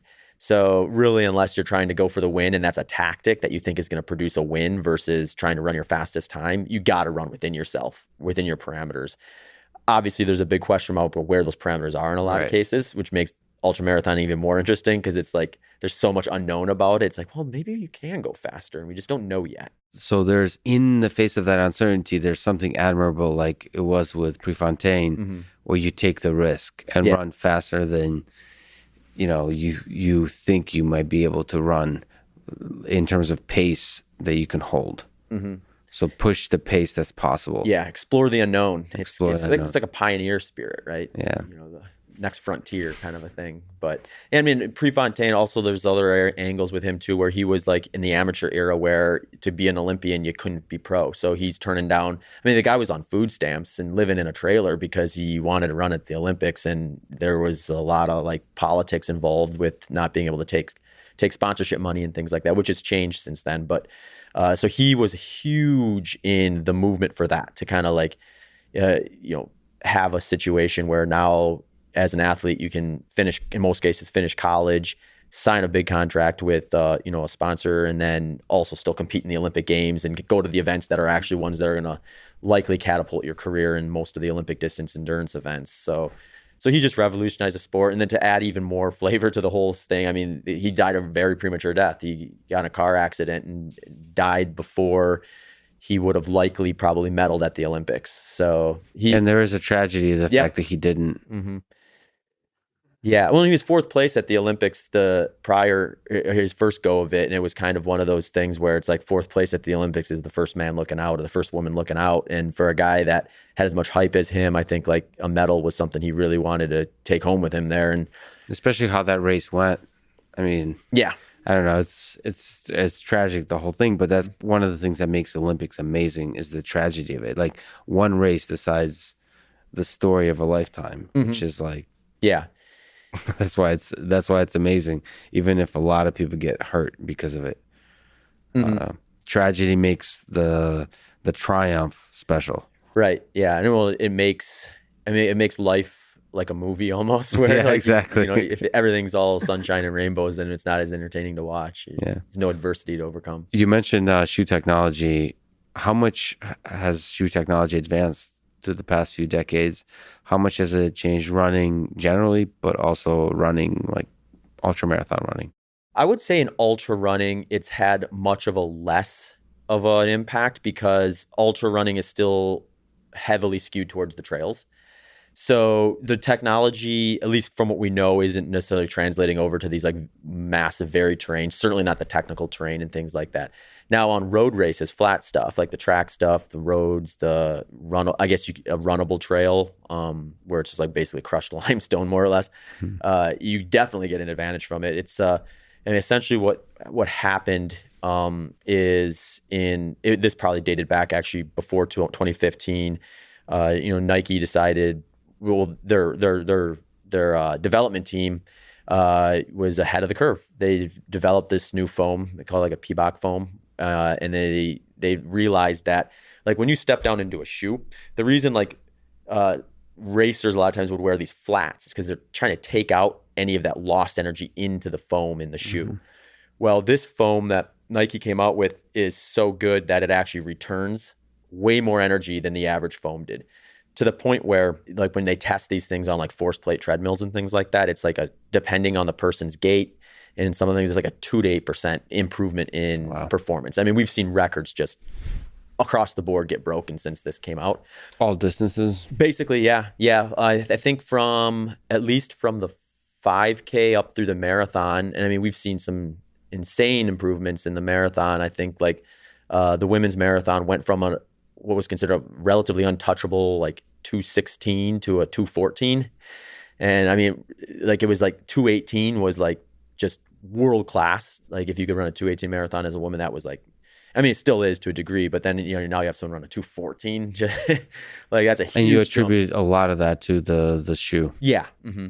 Yeah. I think there's probably other things that come in mind too. Like now that people know there's a performance advantage from a mechanical standpoint, it's also a confidence thing where it's like, oh, now I can probably try going 5 seconds per mile faster. And maybe they could have anyway. And now they think they can. So they are. So there's probably a little bit of that's just adding to it. Do you think there's a lot of extra innovation that's still possible? Like what if you could do this kind of big leap with a little innovation in foam, is there other stuff that you can do or further innovation of materials that make up the foam? Yeah, so they can definitely go much more advantage. They put a cap on it essentially. So there's also a carbon plate element to this too, where they put like this carbon plate in there in between the foam. So like I believe when Kipchoge broke, well, when they did that kind of the sub 2 hour project, he actually had on a shoe, if I'm not mistaken, that never got to market because they put down some parameters on it after before that one came to market, where it was actually like stacked up to, I can't remember how many millimeters. It was an insane amount, and they had like I think maybe even 3 layered plates in there. And that was a Nike shoe he was wearing? Yeah. So what makes it kind of controversial or difficult is Nike came out with these prototypes. So a prototype, for people who don't understand shoes, like these companies, they'll develop a shoe and it usually takes like somewhere in the neighborhood of like probably 18 months to hit the market. So if you're like a sponsored athlete or work for the company, you can get your hands on these shoes before they actually come to market. Mm-hmm. So we had an issue, I think, this wasn't necessarily as big of an issue in the ultra running community, but in the track and field Olympic distance stuff was a big issue because you had Nike athletes having these prototype shoes before anyone could get them. And then you had athletes who were sponsored by these other brands who couldn't wear them even when they did come to market. So then we had this like chase to catch up where other companies are starting to make their own version of it. And now we're getting to a point where most companies have a version of that shoe. But we had a huge transition phase that impacted the Olympics big time. I mean, think of here's an example of it. There was an athlete, Kara Goucher. She was a Nike athlete, wasn't when they came out with this shoe, and she ran the Olympic trial marathon and got 4th place, the first person out. Mm-hmm. And 2 of the people ahead of her had that shoe on. And she was maybe a minute or 2. Like I'd have to look to see exactly, but it was within the performance advantage range. And so you could argue that she was the first person in modern running to lose an Olympic spot due to a technological disadvantage. Wow. And it's like, I mean, it's one profound. Of those. Yeah, I mean, it's one of those things where like, it's a transition, right? So there's going to be bumpy road, and there's going to be people that get caught in that transition that it's unfortunate for. But it's also like, once everything does catch up and every shoe company has a version of this, there's still problems. I mean, these are incredibly expensive shoes. It's like a $250 shoe. So it's like, at what point do you tell like a wealthy family with a high school kid that, you can get that $250 shoe, but then you go, this kid's family can barely afford a pair of shoes for them, much less a $250 pair of shoes. Like, where do we draw that line and that sort of stuff? Also, just here's the other big one. Like, 2 to 8% is a massive range. What if you're on the 2% versus someone's on the 8%? Chances are if you're, blowing a record out of the water, you're probably closer to that high end percentage versus someone who's maybe getting incremental gains. You're probably closer to that lower end. So is it fair to have a piece of equipment that has that big of a range when we're talking about less than 1% determining these races when all is held constant? Those are fascinating, like philosophical questions that I think it's nice to solve that for the shoe or to raise those questions for a shoe. because the more complicated place where they will be raised is probably like genetics, genetic engineering, all those kinds of things. Yeah, you'll get a lot more complicated. So it's nice when you have like a particular piece of technology that's just like right there. It's a shoe. We can understand it. We can study it. Right. And we may be coming on the precipice of like human powered sport performance is no longer being something that we like look at as this like pinnacle of like I don't know, maybe entertainment's the wrong word, but like, is that a pursuit? You know, do we end up just going a different direction? I mean, I think it's like, it's so hard for us to think about that right now because it's so part of like the culture and the lifestyle of the average person, where like sport is a hobby of theirs as well as a passion to follow. And it's like, how complicated does it need to get before people lose that interest? And there could be a future where most of the Olympics is esports. Somebody told me that esports is in the Olympics. I've been meaning to look this up. Oh, huh. Which is, you know, like what so video games are in the Olympics now. Yeah, yeah. It could be as like a trial that they're doing. Yeah. But if this is true, I'm trying in real time look it up. But if this esports joining Olympics in 2024, wow. So that could be just a fun side thing, but it could be a first step into a complete transformation of what sports mean. Yeah. Because you can control video games better than you control for genetics and humans. Well, and in reality, we've been dealing with this problem in other areas, just with the performance enhancing side of things, with drugs and all that stuff too. And I mean, that conversation's flared back up with track and field too, where we are seeing a lot of records get broken. A lot of it probably is the shoe technology, but you know, in 2020 with the COVID stuff, you have all these out of competition testing protocols that a lot of these top tier Olympic athletes are getting to try to eliminate, like if you just do inter competition testing, like there's potential for people to do things that are going to give them a performance advantage, but not going to show up on that test on the day of or after their race, where now you have these like limitations of being able to test. So do we have a group of athletes now who decided, oh, I'm not going to get tested in 2020 due to the COVID restrictions. This is the time to dope up and then, you know, hit some stride and some records and then, you know, taper back off when they get this thing fired back up again. And so there may be some of that as well. And I mean, that's always been an ongoing problem. And yeah, but the boost you get from performance enhancing drugs could be tiny relative to the stuff we have in the future. Right. Yeah. So you might be the last generation of like natural, unmodified humans that were running. And who knows? Maybe that's already over. Who knows who's modified that? That's true. We might be living through that transition to the new Nike shoe, but broadly defined. Yeah. So you'll be in some sense in the history books as humans used to run without any modifications. They used to destroy their body and let it recover and then do it again. And they used to be impressed with an 11-hour 100-mile time when we could do it in under an hour now. Yeah. So, but nevertheless, it is incredible. The 4-minute mile was incredibly impressive. I really love the 11-hour mark for the 100-miler, and the 2-hour marathon by most people for the longest time was thought to be impossible. You know, there's still people that think it's impossible under certain constraints. So Eliud Kipchoge of Kenya, as you mentioned, ran a 1 hour 59-minute 40-second marathon, but he had, like you said, the prototype shoes, and he had the pace setters. Yeah. I don't know how essential that is, but it seems quite essential. Do you think it's possible? First of all, what do you think about that accomplishment? And he is one of the greatest, if not the greatest, marathon runners of all time. What do you think about that accomplishment? And do you think it's possible to run a 2-hour marathon without any assistance? Yeah, I mean, I think there's no question about it. Regardless of technology, he's world class, if not the best. I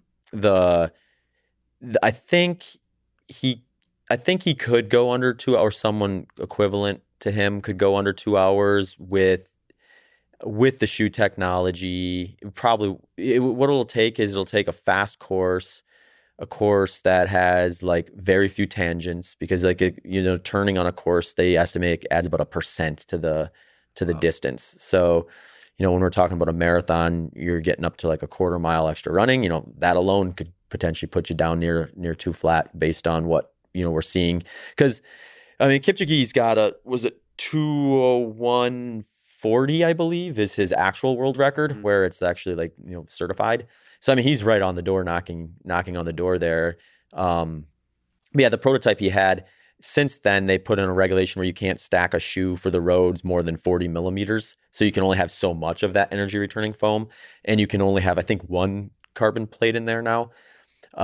So that puts a little bit of a ceiling on that technological thing. But who knows what else will come out in that. And to be honest, who comes out with it? Because the fact that Nike came out with this technology is the reason why it's being allowed to be used. If it would have been like, another running company that came out with it, I'm sure the regulations would have been slapped down on it immediately, and they would have probably just thrown it out altogether. It would have been. So there's politics. Yeah. Oh yeah. Well, and I mean, you can go super like, negative with that and say like, hey, like this is terrible, or this is like super nefarious. When in reality, it's like, you have a company that has, billions of dollars and is interested enough in the sport that otherwise doesn't generate a ton of revenue to, pick up a big tab and support like, track and field and things like that. But, with that, you want to be the guy who says, yeah, thanks for the millions and millions of dollars, but we're going to, all those years and money you spent on that foam, you wasted it. We're not going to let you use it. But, if you're another company who, revolutionizes the sport in potentially a negative way, maybe you say no to them. So it gets interesting. That's the way. That's how it always happens. Yeah. There's really no way around it. I think Phil Meffetone, I think it's him, that he wrote a book about a 2-hour marathon. What are the limits? How fast could we run? And I think he puts it like an hour and 42 minutes, something like that, or 40 something minutes. It's kind of an interesting question of what are the limits. Do you think we'll just keep pushing the limits of what humans are capable of in the ultras, in the marathon? Is this just like the way, the way of sport? I mean, I think ultra for sure, because that is a fastly growing sport, and there's a lot of potential for much bigger bigger pool of like talent to pull from. That could really push the needle down on some of these performances and things like that. Especially as it becomes more popular. If people start realizing, or I shouldn't say realizing, but if a scenario happens where like, oh, I'm one of the best endurance athletes in the world, I make more money running ultramarathons than I do running the marathon, then, all of a sudden we see every record get broken in a matter of a couple of years.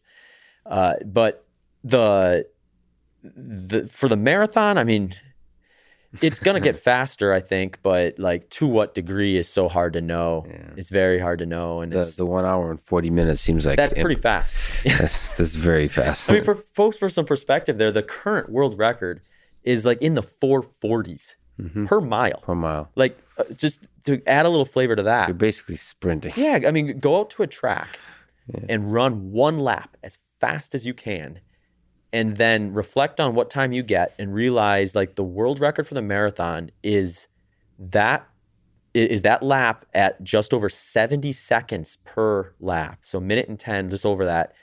But you're doing it 26.2 miles. Yeah. So over 100 times. It's mind-boggling. But watching Eliud Kipchoge, just first of all, he was like smiling at the end of it. So there's an extreme efficiency here too. So he's able to just find the right way to maximize efficiency. He makes it look easy. I mean, that's true for basically every Olympic athlete. When you watch gymnasts, they kind of make it look easy. Mm-hmm. Yeah.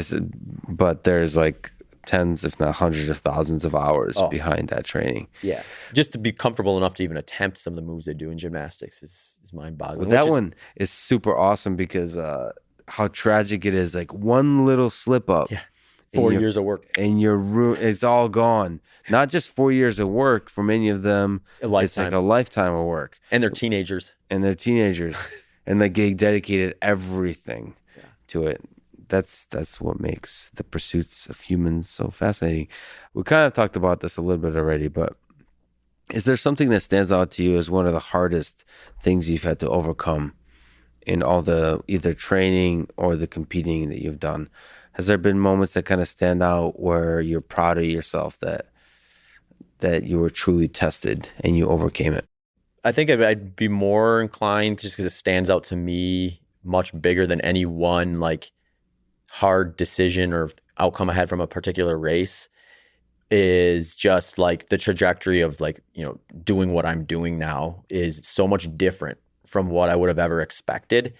I was a talented enough runner where I could make the state meet by my senior year at a small Division III school, and compete at a Division III college and be pretty modest talent comparative to my peers at the top level of Division III. To think that like I'd be doing anything that was revolved around running as an occupation is I still second guess that that's actually occurring. Makes me wonder about the whole simulation theory thing. It's like, who's got my joystick and exactly. what are they doing with it? But they in got reality, cheat codes. Yeah, exactly. Yeah, because I went to school to be a teacher, and I really loved that profession. I taught for about 5 years, and then I got to a point where, some of it's just perfect timing too. Like the sport gained enough popularity where there's enough money in it where like I could start a coaching business, I could get sponsorships and things like that, and actually look at it and say financially I can make a go of this, or at least risk it. But there's such a fine line between like deciding to do that or kind of staying comfortable, because I was at the perfect teaching spot for me. I was at this like project-based learning school just outside of Madison, Wisconsin. Loved it. One of the hardest decisions in my life to make was to step away from that to pursue running it more holistically. And I almost didn't. I had a co-teacher who was, I was thinking to myself, I knew that it was like a decision I was going to have to make in the next few years, but it was such an easy decision to say, well, wait one more year. And he was just like, he was a little more of a free spirit than I was, certainly at the time. He's like, dude, what are you waiting for? Just go. Just go. Like, why are you here? Like after I told him that, he like every time I'd come into school the next day, and he'd be like, why are you still here? But there's a tongue in cheek for sure. But it's hard to know that you're going to be successful in that kind of leap, given your like, because it's easier when you're like an ultra performer early on, but to have the faith that you can accomplish something. In some regards, it's a blessing in the sense that like, failing would have been fairly predictable. Right. Whereas if like, I always wonder, I think of these like, especially the big sports like baseball, football, and basketball, and you get, guys and girls who are like identified in like early high school as being the next. And it's like, what kind of pressure is that to think like, well, if I'm not like literally one of the best players in the NBA in 10 years, I failed. Yeah. It's just mind-boggling to think if I'm not one of the best at one of the most competitive sports on the planet in what is an athletic state of an NBA basketball player is probably one of the most athletic human beings on the planet. And to know like in a teenage year that your success bar is being the best, one of the best in the league or the best ever, and that conversation is floating around everywhere you look and see, versus being able to kind of quietly fail and go back to teaching. It makes it a little more digestible, I think. You have a little bit more freedom to be great, right? Because nobody's expecting you to be great. Is there advice you can give to young people today, high schoolers, college students, trying to figure out their career, trying to figure out their life? Advice on how to succeed in either? Yeah, I think one thing I was always interested in when I was teaching was like you'd have students who had like interests, and they had what they were good at, and sometimes those ran in unison with one another, other times they didn't. And it was always interesting to me when you'd have a student who's like, I'm really into like, guitar, or I'm really into skateboarding or something like that, where it's like pretty small like success rate on that avenue versus what you can maybe accomplish by focusing on just something like a little more standard. And I think like really like besides the likelihood of it becoming something you can turn into a profession or not, you should just ask yourself like, is this something that I want to spend my free time doing? And because if it is, then you want to keep that in your life, because that's something that's rewarding, motivating. It might be the catalyst that gets you out of bed in the morning and, go to another job in order to go do that thing afterwards. And I think nowadays we're getting to a point where like your reachability from even a really small, like unmonetized thing previously is now an option, where if like you live in a city where there's only 2 other people interested in your topic of area, so you're not gonna be able to turn it into a job. Now with the internet, you have the world at your disposal. So that 2 to 3 people in every town can turn into thousands, tens of thousands, hundreds of millions of people. And if you really focus your time and energy into that thing, then, who knows where you can go and how much more enjoyable your life can be if you're able to turn your career into a passion of yours. So I think like that is something I would tell people, focus on that. See the thing you're good at, and it kind of sparks that flame. Mm-hmm. And go with that, even if society doesn't really want you to. Like, it's non-traditional. Mm-hmm. And the odds are low of like traditionally defined success. Just do that thing. I've struggled with that. It's like, it was always clear, especially like in school, there's stuff I'm actually good at and stuff that the world wants me to do. Right, yeah. And I kept doing the world wanted me to be a plumber when I took that test my sophomore year. Yeah, right. But even like academically, just going to university and academia, there's certain ways, even in I would say, even in the thing you want to do, the way you do that thing, the world will want you to do it a certain way. And even just like finding your way of doing that thing is really powerful. Like for me, the way I do research, the way I learn is different than colleagues of mine. And I've realized that I really like to follow things I'm passionate about versus sort of the rigor of studying like the fundamentals all across the board and building up and castle on the fundamentals, like layer upon layer. Just there's a bunch of details in the way I pursue the very thing that I currently do that's different than others. And it took me quite a long time to accept, like, you don't need to do it the way everyone else is doing it. It doesn't, not everyone else, but majority of people are telling you to do it. Because one, it's beneficial to do it different because then you'll more likely stand out. And two, like, why the hell are you doing it the way it's not working for you? Yeah. I saw that all the time when I was teaching. I was dual certified. I was my certifications were in history and broadfield social studies, so like econ, psychology, history, all that stuff.